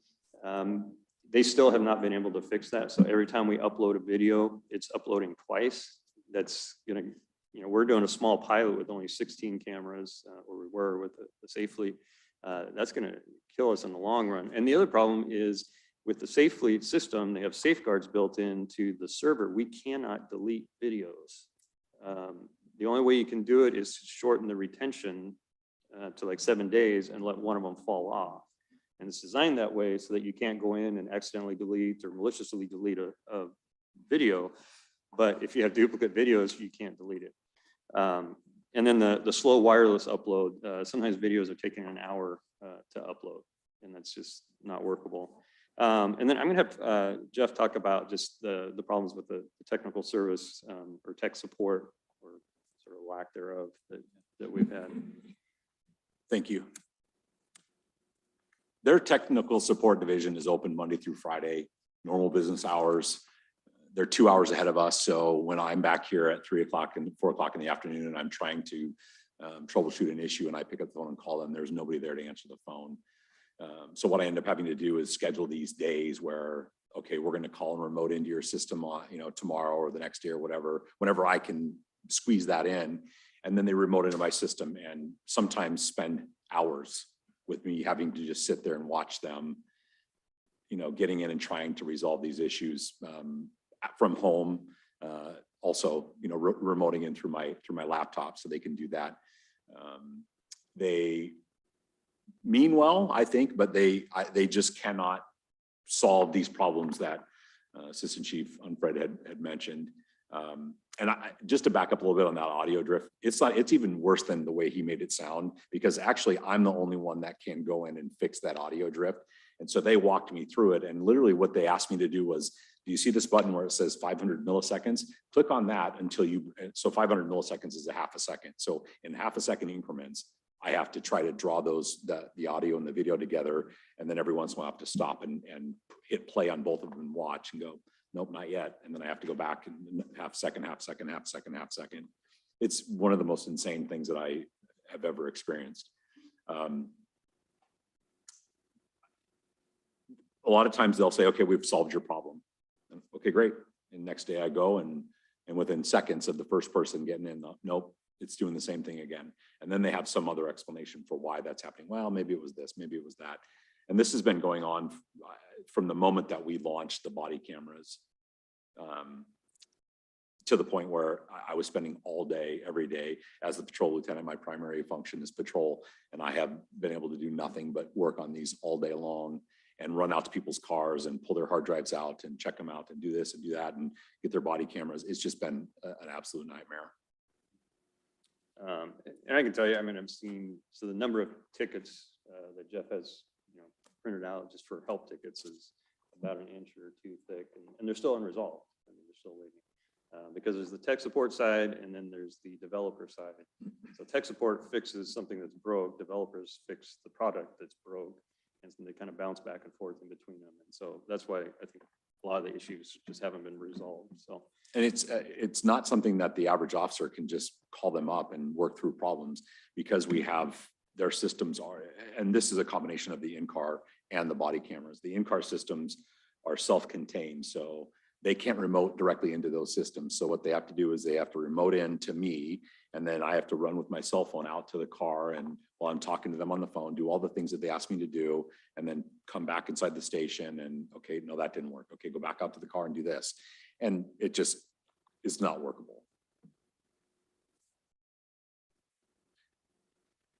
I think he said since the 90s, but doing this, because they're a company that does school buses, garbage trucks, just a variety of different things. And they have a specific law enforcement division, but their largest customer is the California Highway Patrol, which is a pretty significant contract. They're a large agency. And when I called them to talk to their representative or their system administrator, and I said, you know, who I was, and I'm calling to talk about how your experience has been with Coban, and the guy on the other end of the phone said, "Yeah."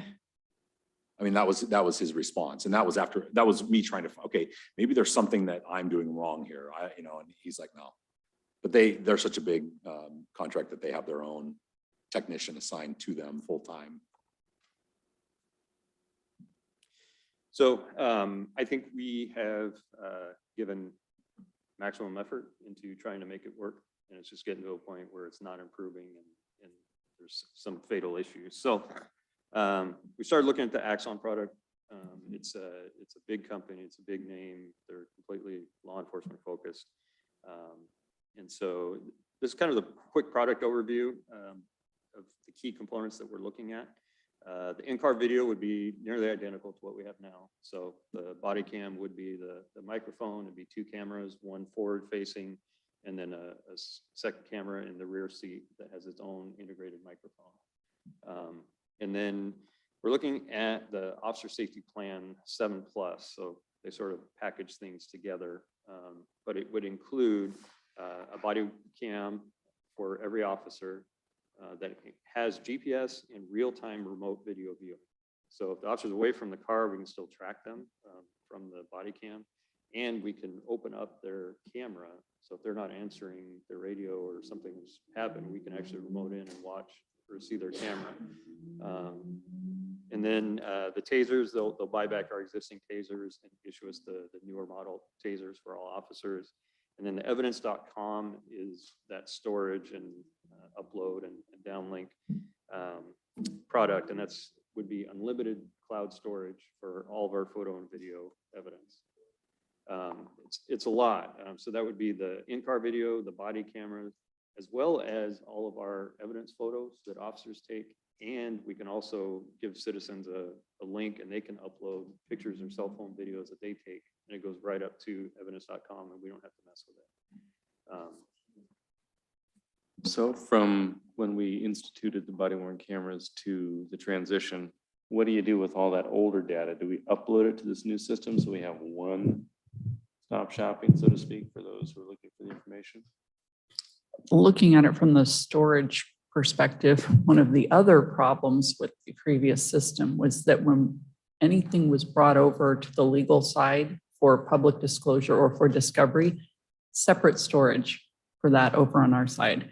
So I think what we would probably discuss, if Axon is the choice, I think we're going to compartmentalize what we've already done, which is not in the larger scheme of things that much, and push it through when it hits its expiration date, whether it's as discovery, as public disclosure, or as a police record, let it go, and let the Axon, because they are soup to nuts, they include all the storage, let that go forward as our system. That would be what we will talk about if this goes forward that way. And if I could just add on to that, we currently have just under 15 terabytes of video right now from our in-car video and body cameras. To transfer that into evidence.com it could be done, but it would be incredibly expensive because it's third party video, and it would be really expensive to do. So I think the best bet is if we decide to go this route, to just stop and let those things fall off retention, and then. What is it in terms of timing? Is it a 3-year retention, or what is it on that? I'm going to give you the oldest lawyer answer known to man. It depends. Yeah, it depends on whether a case is under appeal. We may still have to hang on to something that's in discovery. If it's a routine document, goes through the normal course, public disclosure and all, it's probably gone within 3 to 5 years. Councilmember Bell and Branstetter. Thank you. So with evidence.com, it is a role-based security, right? So that's the way they're set up.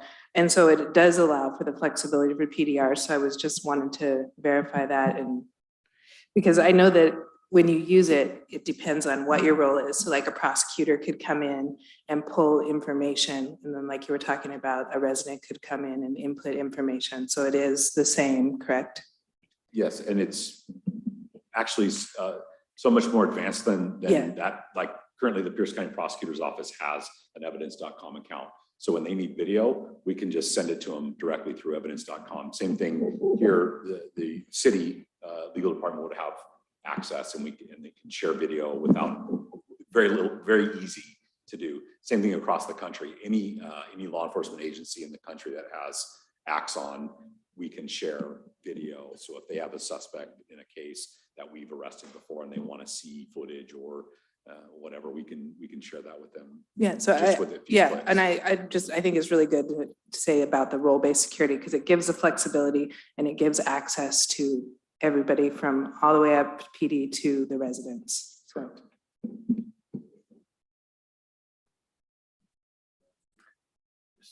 So, when we did the first contract, that, and we added in also some staff, primarily in legal, we used some ARPA dollars to do that. So this contract primarily because we're adding the taser piece in, and it's looking out 5 years,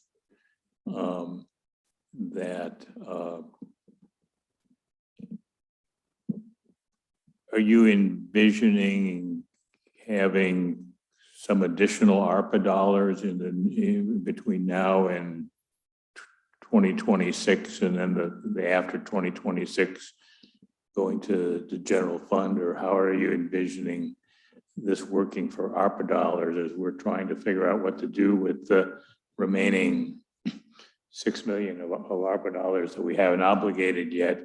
I guess how much more are you going to need? So this can go a number of different ways. Axon is pretty flexible. You can pay everything up front. So the entire 5-year cost, you can pay that up front, or they'll prorate it out over the 5 years. So you pay an annual fee.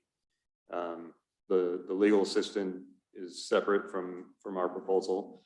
But I've talked to our finance director and we're looking at putting this into the fleet replacement fund and then pulling that out of the general fund and not using ARPA funds. That said, if you think otherwise and there's ARPA money and want to pay for the first 5 years, that's certainly your So discretion. it'd be a fleet and equipment budgeted item then? Right. Okay, so essentially the ARPA dollars that were dedicated to the first contract, that you're going to get some of that back, you're planning on using those. Correct. We will get the vast majority, and I'll show you the numbers here in a minute. We'll get the vast majority of the $250,000 that we spent initially on the body cameras back, and then we'll apply that towards our first bill with Axon. Okay, and then when we do the new contract, is the rollout model the same? 16 officers with a pilot Essentially, program until you're sure that they're. We are currently right now testing and evaluating Axon with, well, 7, if you include myself, seven people. And so far it has gone flawless. Everything about it, everything is so much easier. The officers are able to, through their department issued cell phones, they can plug their camera into their cell phone and they can edit the metadata, so they can assign it case numbers, they can assign it whatever we call them event types. So event types are tied to retention. So the way that I build it in the back end, depending on what they choose, I've already assigned it a retention schedule. They can do all that from their cell phone. They can also, and I'm sorry, that's wireless. They don't have to plug in. Where they will plug in is to do the upload. They can plug into their camera, their body camera, and their in-car computers.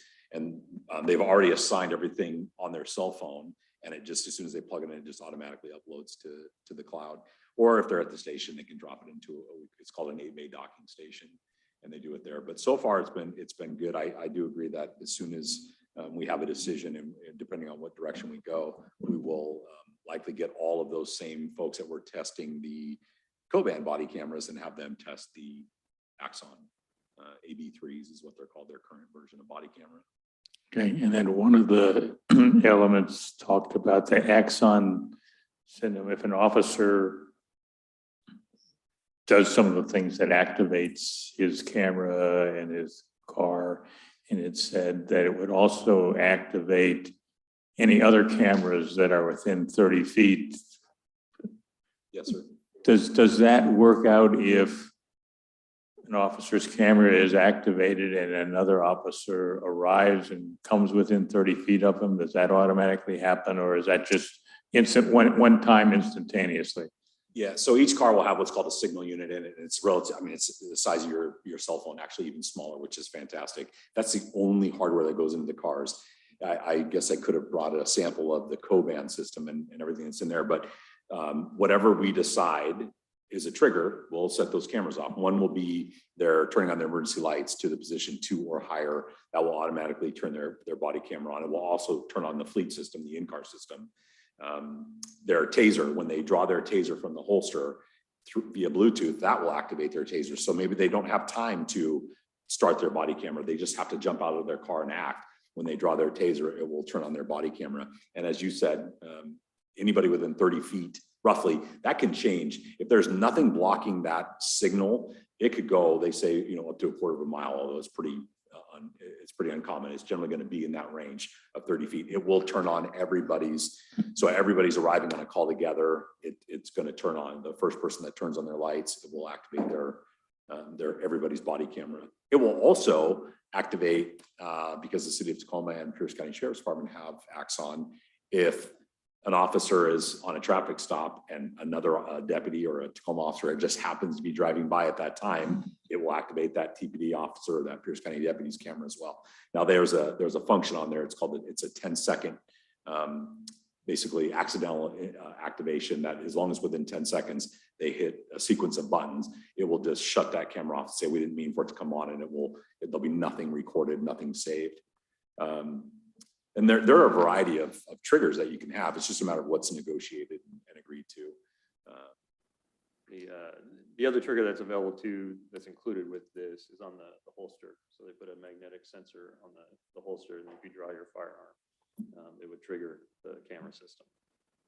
And all of these are configurable, so we can work through and turn them on or off depending on what we want to do. Did I answer everything that you asked? Yeah, I think so. Thank you. Question.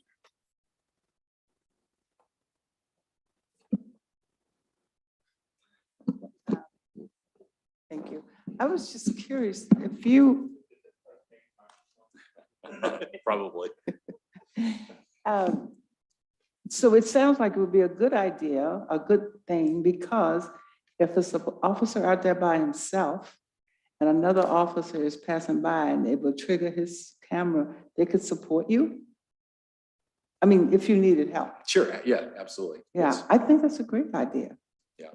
The downside is one officer in the parking lot of the station after a shift briefing decides to test his emergency lights, and everybody's, cameras will come on. So people have to pay attention to that. But yeah. So those are the things that we kind of will work through in the trial phase, and we can configure these things as we go, but it has that flexibility to do that.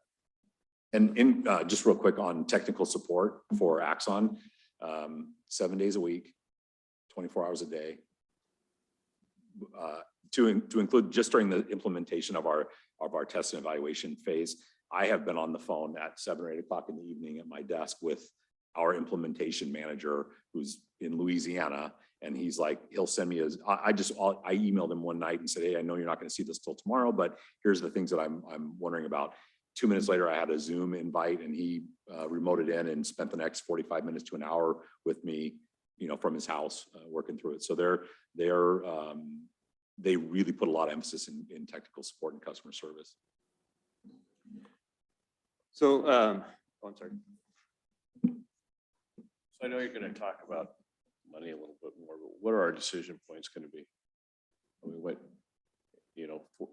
for example, you had me at we have video drift, because if I'm the judge, I'm not gonna admit it. I'm gonna let you admit that you could authenticate the video and you could authenticate the audio, but you couldn't authenticate something that's combined. So the combined thing doesn't come into evidence, right? So right there is not worthless, but it's worth a lot less. Right. So sounds like that decision's already made. Can't do what you're doing. Right. So it's gonna be, do we want to go forward with higher price and how are we gonna pay for it? Is that council decision? Exactly. Okay. So really the two decision is canceling the contract with Safely and then entering the new contract with Axon. So, and I'll skip through this and get to your the meat of your question. So this is the new taser, and just the point of it, or the new upgrade part of it, is that it has two different cartridges in it, a long and a short range. So taser darts have to get a certain spread, a certain distance between them to be effective. So simple geometry, the closer or further you are away, it changes that distance. And so they've designed it so you point it like a normal gun, it shoots a short range cartridge. And then if you're 20 or 25 feet or more, you just turn it sideways and then it shoots the longer range cartridge. So it does it automatically. It has a gyro sensor in there. Included with everything is replacement cartridges, batteries, charging stations, and holsters, the certification. And then there's also an audit piece of that. It collects the data. So every time the officer draws and activates the taser, it collects that. We can run reports to see how many times each officer has done that. And it's just a backup. We always, officers have to report every use of force anyways, but just give us an audit trail on that. Evidence.com, we've kind of touched on a lot of that, but so everything, all of our photo and video, except for what we currently have, would go into one place. And it basically stays there. You get a link, but we're not making multiple copies for prosecutors and legal, and then having a PDR for them, and we have to go and search and find multiple copies of it. We can share files with prosecutors, defense attorneys. For PDRs, we can share with a link. The link will tell you if it's been opened and downloaded and whatnot. So then if somebody comes and says, no, I didn't get that PDR, or I didn't get that video, we have proof they did. We have an audit trail. The other thing is Tacoma, Pierce County, and Puyallup are all using this system. So in terms of a PC fit or just a joint agency investigation, we can all just share right from one place. Right now, if we have an officer involved shooting and it's a PC fit investigation, we have to pull our hard drive and hand it to them, and then they have to download, Safely software to see the video, and it's just cumbersome. And we can share that with those other agencies. The redaction software is pretty phenomenal, to the point that we think that we can not hire an additional legal records clerk down the road. It uses AI, and literally you pull up the first frame of the video, you draw a circle around the face or the license plate or the item that you want to redact, and you hit run, and it just goes through and it redacts it all the way through. It'll redact keywords out of the audio. That was a big piece of the, I think, legals part of it, was redacting all the video and copious amounts of video and the time it would take to do that. And again, they've got a pretty good solution for it. It's got the analytics, the audit tools. So just what you would expect of a system like this. It tracks, every time that video is accessed, shared, reviewed, what have you. I did misquote. It's not House Bill 1310. It's 2021's substitute House Bill 1223 turned into RCW 10-120-140, which is the recording of interrogation. So we're required to record every interrogation of a juvenile or any felony crime. And so the easiest way to do that, particularly in the field, is with any body cam or in-car video. And part of that law is that you have to have a system that does that audits the storage and review of all those videos. We can configure the retention just like we can now. And then the citizen for community. So besides the small scale citizen upload, we can give them a link like on a business card, and they can upload. If we have a major event, we can get like an actual website, a link. You've seen that with major shootings and stuff, and we can ask the community just to upload all their photos and videos to that one link. There's also a way we can give a portal to some of our frequent users. So I think some of our retail businesses, Walmart, Target, that type of thing, they can have their own link and we don't have to send an officer out the next day to get the DVD and drive it in and book it into evidence and put it in the file folder. They can do it all on their own. We just give them the case number. Oh, Jeff, it's kind of touched on it already, but talk about what the transition would look like if we go down this road. With regard to the body cameras, if the decision was made tonight to buy, they would have the body cameras here within probably 2 weeks. And the transition or the deployment would be those current testers or the ones that are now kind of just standing by, because we only got 7 body cameras from Axon to test. The rest of them, we could get those out and get them testing right away. Again, so far the testing has gone really well. The in-car video systems is a little bit of a different beast. They call them fleet systems. They're, to be completely transparent, they're probably 10 months out. They said that they could maybe get them here a little bit sooner, but don't want to make any, guarantee on that when due to, I think, just staffing and supply chain issues, they're having a hard time getting all the pieces needed for the fleet systems. And then probably the biggest thing for me is they're going to come out when we get those fleet systems and they're going to remove all the components of the current in-car video systems and do the installs of their own systems. So right now what we do is we get a system shipped in. Systems for Public Safety is our authorized service and installation shop. So we're competing with time. They have other customers, not just us. Axon will come out and they'll just do it right here. They'll do everything. And they figure it'll be, I think, I didn't confirm this, but I think an installation with SPS of the current system takes 6 to 7 hours. When you're talking about running cables and doing all the different connections and then testing, these will probably, if I remember correctly, they're an hour and a half to have. That includes pulling out the current systems and then throwing in theirs. So it'll be a pretty, the biggest thing will be waiting for the fleet systems to become available. There's a chance that they could bump us up a little bit if they're going to be in the area doing an install in another agency that they've already, their stuff has already arrived. They could potentially bump another area and do us at the same time as that original company. But and then the last piece, that transition period until we can get the fleet. Yeah, we would continue using the Safe Fleet in-car video just without the audio. So it'd be a separate recording. The officer's body cam would still turn on while they're responding to a call. But that dash cam or that forward-facing camera really provides a unique view that the body cam doesn't always capture. So we think that's still valuable even without the audio, because you would still have the body cam recording with the video and audio, but having that would be worthwhile. So we would keep those running just with the in-car only, no audio, until we got the Axon. So this is sort of the full boat price, list price. The fleet in-car video would be 66 units, the 2-camera system, the OSP 7 Plus plan, which would be 100 body cams. They get replaced at 30 and 48 months. So we get new ones, and whatever new model they come out with in the meantime, we would get those. They replace those due to the battery usage. They get worn out over time. 100 new tasers with certification instructor, and all the other things, the redaction, evidence.com, unlimited video storage, and all that comes to a total of 1.9 for the 5 years. Billed annually, that's $381,000. However, Safe Fleet has confirmed a refund of $235,000. Axon is offering a buyback of our existing tasers for $16,500. Our existing photo evidence storage system software is about $5,000 a year. We would save that. And then I talked to our IT manager, and savings from the purchase of more and the maintenance of our existing server storage ballpark is about $50,000 a year. Some of that server storage will still be used by the city from other departments, but there is some significant savings there as well. And I spoke to it earlier, just that we think that in the future we had planned on having to hire another record specialist, and we think that with this software that we may eliminate that need.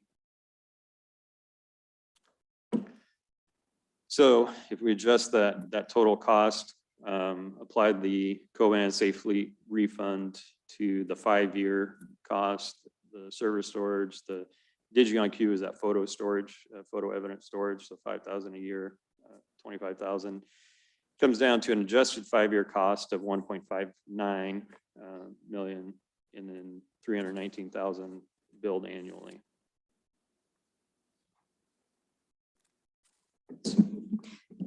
So I know with Axon, at the agency I'm with, we're on 3rd generation for the body cam. So they work, they're great customer service, very much. Axon is a very great agency to work with and partner with. I know the more you put on with them, the deeper your discounts can get. So I was wondering if there was anything, because I was looking at the MSA at the agency that I'm with, and I saw the discounts. So I was wondering if there's something, is it just the buyback of the tasers? Is that part of what they would do as discount, or are they offering that at all? I didn't go through every line item, but there were some other discounts, 10% here, 30,000 here, in line to bring that down. So that is an adjusted cost from the top.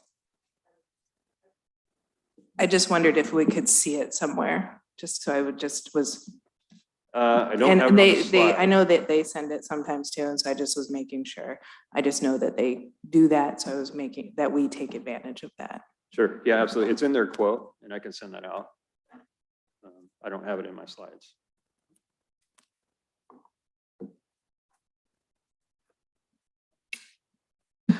I do want to make a comment on the data person. I think it's great to think that we probably won't need an employee. I don't know how realistic it is, especially with the increase of when people know that they can get the information and the redaction and all that. I found that at my current agency, it's challenging, and we've had to hire people just for that. I know that the cities are different sizes, but still, so I would just keep that as a possibility. And I went back and forth on that, and that's why I ultimately pulled that out of the adjusted cost. I mentioned that as a potential, but I didn't calculate that in for that reason. Well, since Lieutenant Allwine does it all anyway, it's just, you know, additional duties as assigned. Mr. Branstetter. Yeah, I had just one question on the Axon cost slide. For the in-car videos, there's a note that says no equipment refresh, and I don't know what that means. Essentially what that means is at the end of the 5 years, you could pay now for all of that in-car video to be replaced in 5 years at today's cost.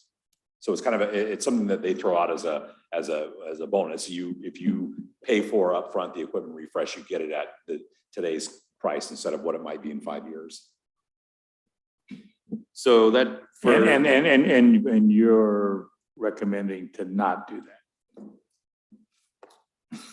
Well, Refer to the assistant chief. Is that what no equipment refresh means? right. So this is the low end. The equipment refresh would be another 175,000 over the 5 years, so an additional 35,000. So it's just hard to tell in 5 years if that's going to be worth it or not. If the cameras last 8 years, then we'll have saved money by not doing the equipment refresh.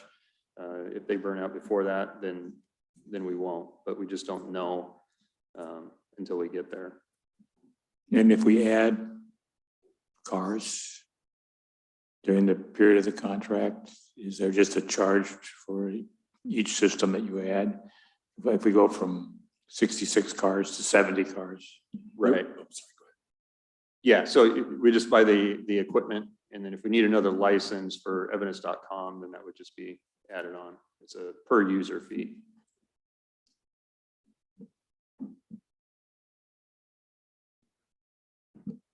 Okay, so here's the big question.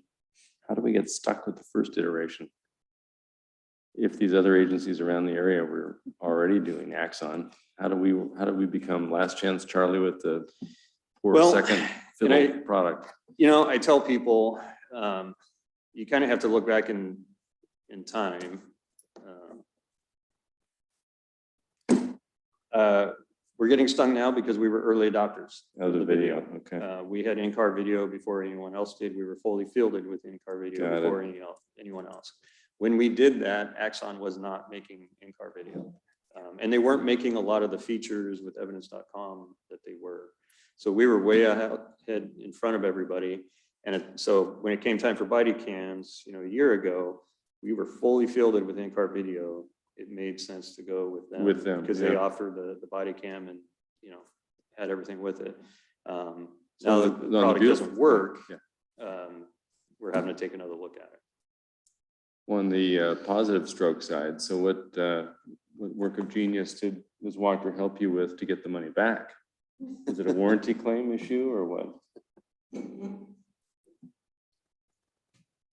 I really want to take credit for this, especially given the news I'm usually giving you guys. But this is, I know, and I want to say it was all me, and it was actually zero me.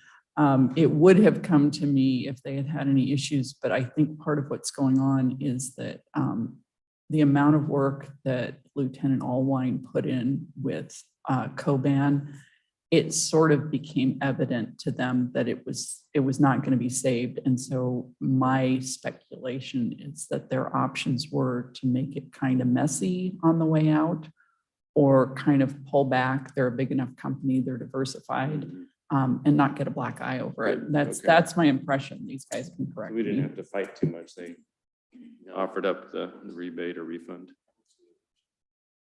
I think it was 254.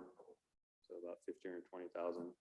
And they have a plan, a 5-year plan that was prorated. So that's where that cost come from. And some shipping and miscellaneous. Well, thank you. Unless there are any other questions, I think look around the table. It's likely a nod. Move forward. I know we'll have to have it on the formal consent agenda probably next week, but you're getting the head nods that will likely be the case. Yeah. And Lieutenant Allwine's benefit. I mean, I can't even wire a VCR. So the fact that you can do all this tech stuff. I've learned more about in-car videos and body cameras than I kept saying to the technicians, I don't have the brain capacity to learn anything more. So,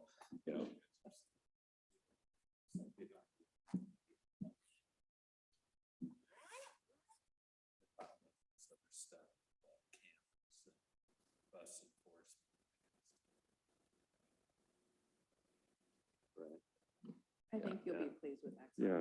I do. so far we have been, just in the short time that we've been evaluating their Well, we stuff. appreciate you guys being innovative and on top of it as technology has kind of rapidly changed. You've been early adopters in many things, and we're gonna make it work. So thanks for doing it. Thank you. Appreciate it.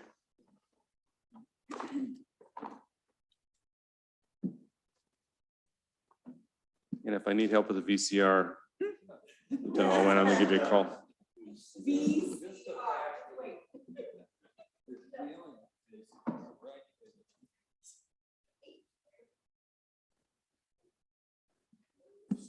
Okay, I think next, let me just take a look here. That's it for the major items for discussion tonight. You've got the list of items scheduled for the July 5 regular city council meeting. We've got a police commissioning ceremony and a couple proclamations and the Clover Park School District Board report. Now we can turn to reports by the city manager, Mr. Caulfield.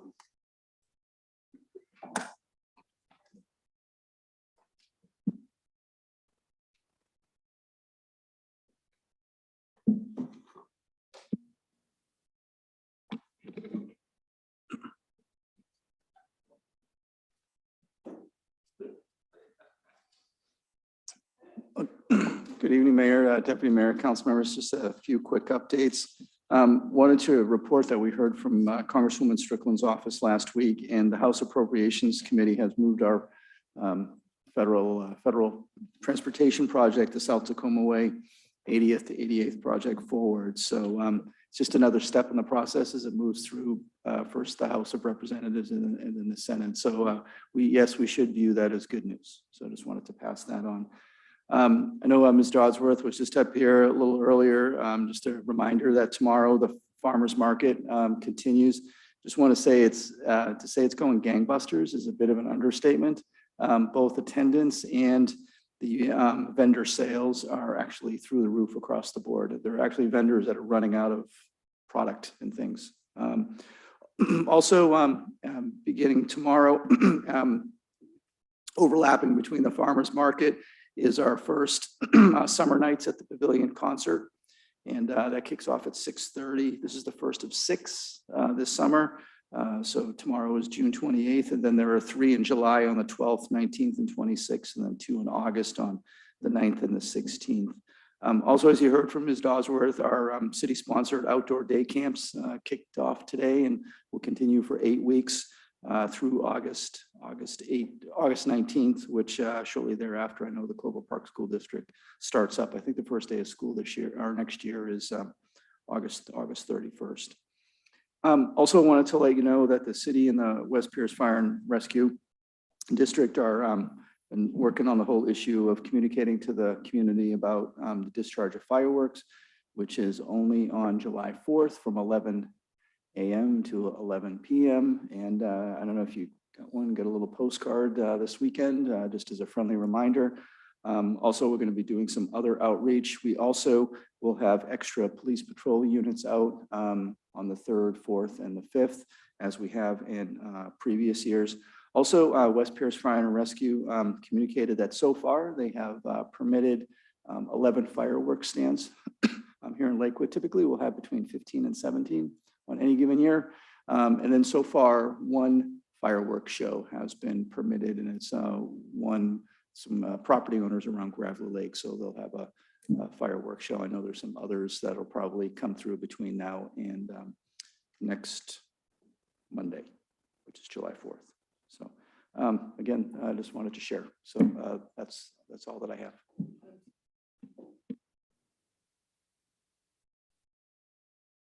Any questions of Mr. Caulfield? Ms. Farmer?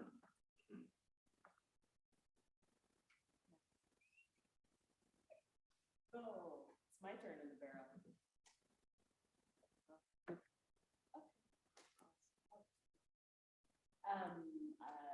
Pierce County has not updated its fireworks page, and they still have last year's notice on there, July 3rd, 5th.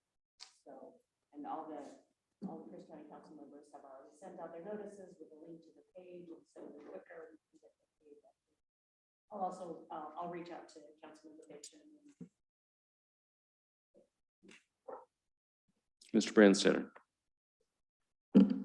Yeah, in the same vein with fireworks, quite some time ago, we discussed that sometime this year, we were going to look at testing with the public a drone show fireworks alternative. Is that on in conjunction with Summerfest or at some point in time in the summer? Affirmative, it is part of the Summerfest event on July 23rd. So that'll be the evening activity event. Okay, thank you. Any other questions? Great, let's turn to city council comments so I can get us out before 10 o'clock, before Councilmember Boki chastises me. See, so let's start with you, Councilmember Boki, for the brief comments so we can be done before 10 p.m. Thank you, esteemed Deputy Mayor and colleague, Jason Whalen. I've already made really my remarks and I will be brief. Went on my little Saturday journey through town and I made comments about the American Lake lot, but I will also make the comments about the lot that we did in front of Lake Walled Gardens, which was almost full. So I don't know if there was an activity going on. Fairy Fest. Well, I missed that. But there were plenty of people parked there too. But apparently somebody here, and we can hear more about Fairy Fest. But beyond that, I'm hoping to make it tomorrow night. Very excited for the concert series and to see the farmers market. Aphrodisiac. Something like that. Disco. Oh, yeah.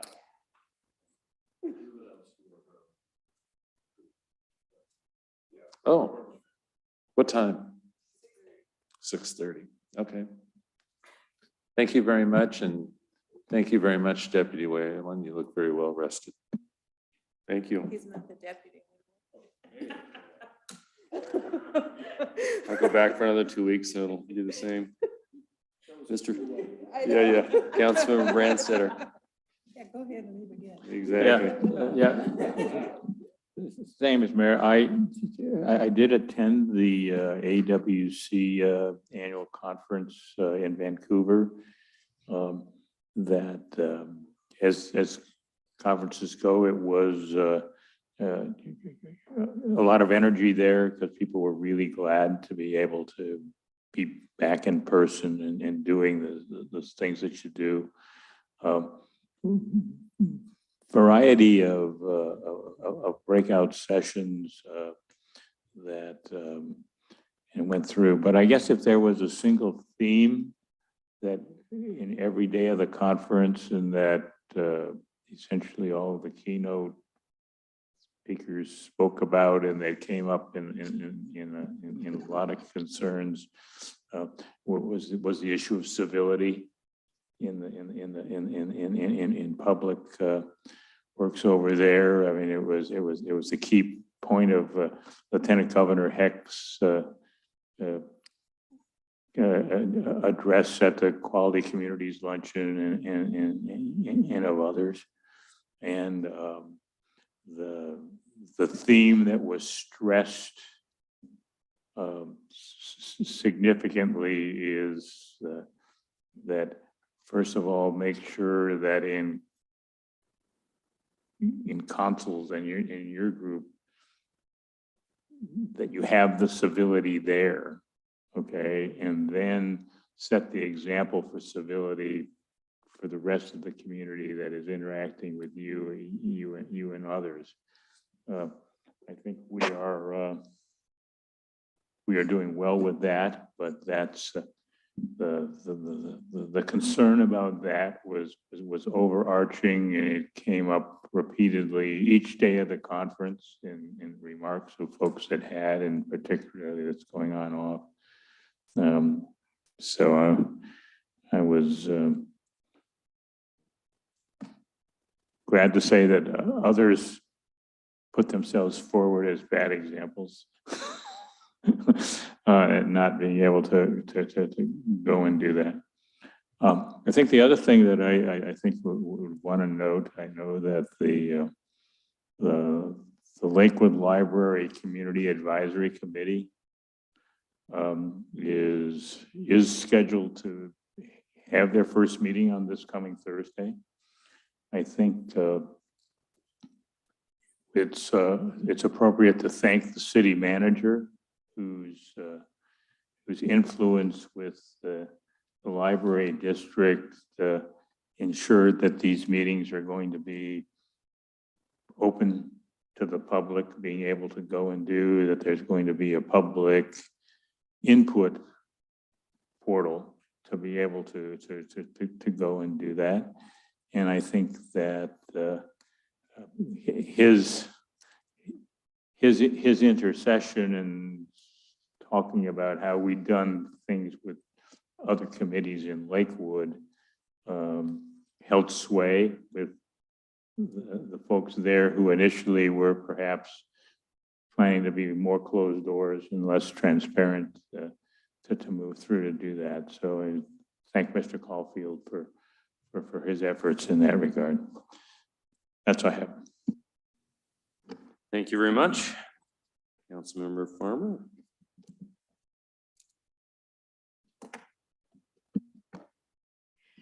I will be brief as well. I have been doing a lot of driving around the city, and I wanted to call attention to our amazing utility box wrap program. The vibrancy, the color, the variety, they're amazing. They're just absolutely amazing. Such a cost-effective program has really brightened up a whole lot of intersections. And I'm like craning my head. I'm like, it's a heron. There's people on bikes. They're racing around, and they're all sorts of ethnic and really interesting designs. And so that's all I have. Councilmember Bell. Thank you. I too went to the AWC conference. It was my first time. I thought it was amazing. There was a lot of people to meet and a lot of things to learn. I would like to encourage all of us to attend next year. And also I think that, speaking for myself too, we need to be a little bit more involved with the AWC and possibly be on a board, things like that. It was just really beneficial. I thought the connections are great between the cities. Found it very, very valuable. So I wanted to make sure that you all knew that. And this was me, first time attender of conferences, which are not always my favorite. I did find it enjoyable. Do they have a date yet for 2023? Same time next, I think it's this date. June-ish. In Spokane. Yep, Mayor, it's typically the third week of June every year. And yeah, Councilmember Bill is, I think, correct. It's in Spokane next year. Great. Councilmember Anderson. Sorry, I forgot to push it your way. Pass over the battery. Working with the Association of Defense Communities, get some kind of an inside scoop on the National Defense Authorization Act and currently in markup. It looks like the DSIP program has continuing life and will be funded. There's also fine tuning going on so that it becomes more of what was contemplated to begin with, which is community infrastructure improvements outside the fence, and less of a replacement for military construction dollars. So while the ship has sailed with respect to Washington North Fork Connector project funding, there still may be opportunities in the future. And two interesting contacts I've had in the last week, kind of, I would call them peripheral trail issues with respect to parks. One is from a representative of the design contractor for Western State Hospital, indicating they're trying to get more business from Western State, but also indicating that they have a policy of trying to leave a community improvement. And what might that be for the city of Lakewood? And another from the owners, representing the owners of the old Abitibi site, Stellicon, who wants to daylight Garrison Creek, which starts in Lakewood on Western State Hospital property and goes down to Chambers Bay as part of the project to remove the dam and remediate Chambers Bay. But it also, they're also interested in a trail portion of their contemplated development somehow tying into recreational opportunities for the community. So that might be an opportunity to get Stellicon in with UP and Pierce County and Lakewood to try to tie things in. So those are interesting possibilities. So I will see what they have to say. That's it. Deputy Mayor Moss. Thank you, Mr. Mayor. I too attended the AWC conference virtually. Oh, wow. And I did the voting piece, and the voting was made very easy. The opponent did not show up. So it was an easy choice to make. So, and I did this on Saturday. I participated in the Purple Heart Golf Tournament at Veterans. It was a lot of fun, a great turnout. The last I heard that they raised about $55,000 for that. So they were very happy with that.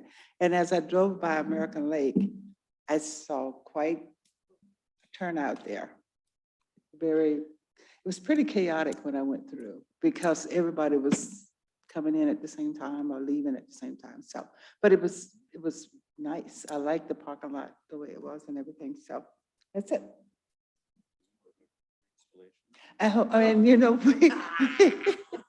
we had an opportunity to install a new president for our Rotary Club, none other than a mayor.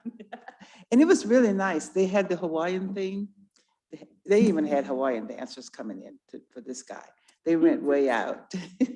They went way out, but it was very nice, very nice. And I have to say, Mr. Mayor, you did a great job in your speech part of it. It was very nice, and everybody's happy that you were there, and so am I. He was in person, and he and his wife had on matching Hawaiian outfits. Yes, yeah, we did. Thank you very much. No, I'll echo that. It was really nice because we had members from our Asia Pacific Cultural Center that came and did some native dancing and even a fire dance from one of the Pritchard's kids. This is one of Louis' grandsons. So Louis was there and the grandson came, and it was very touching. They did a great job.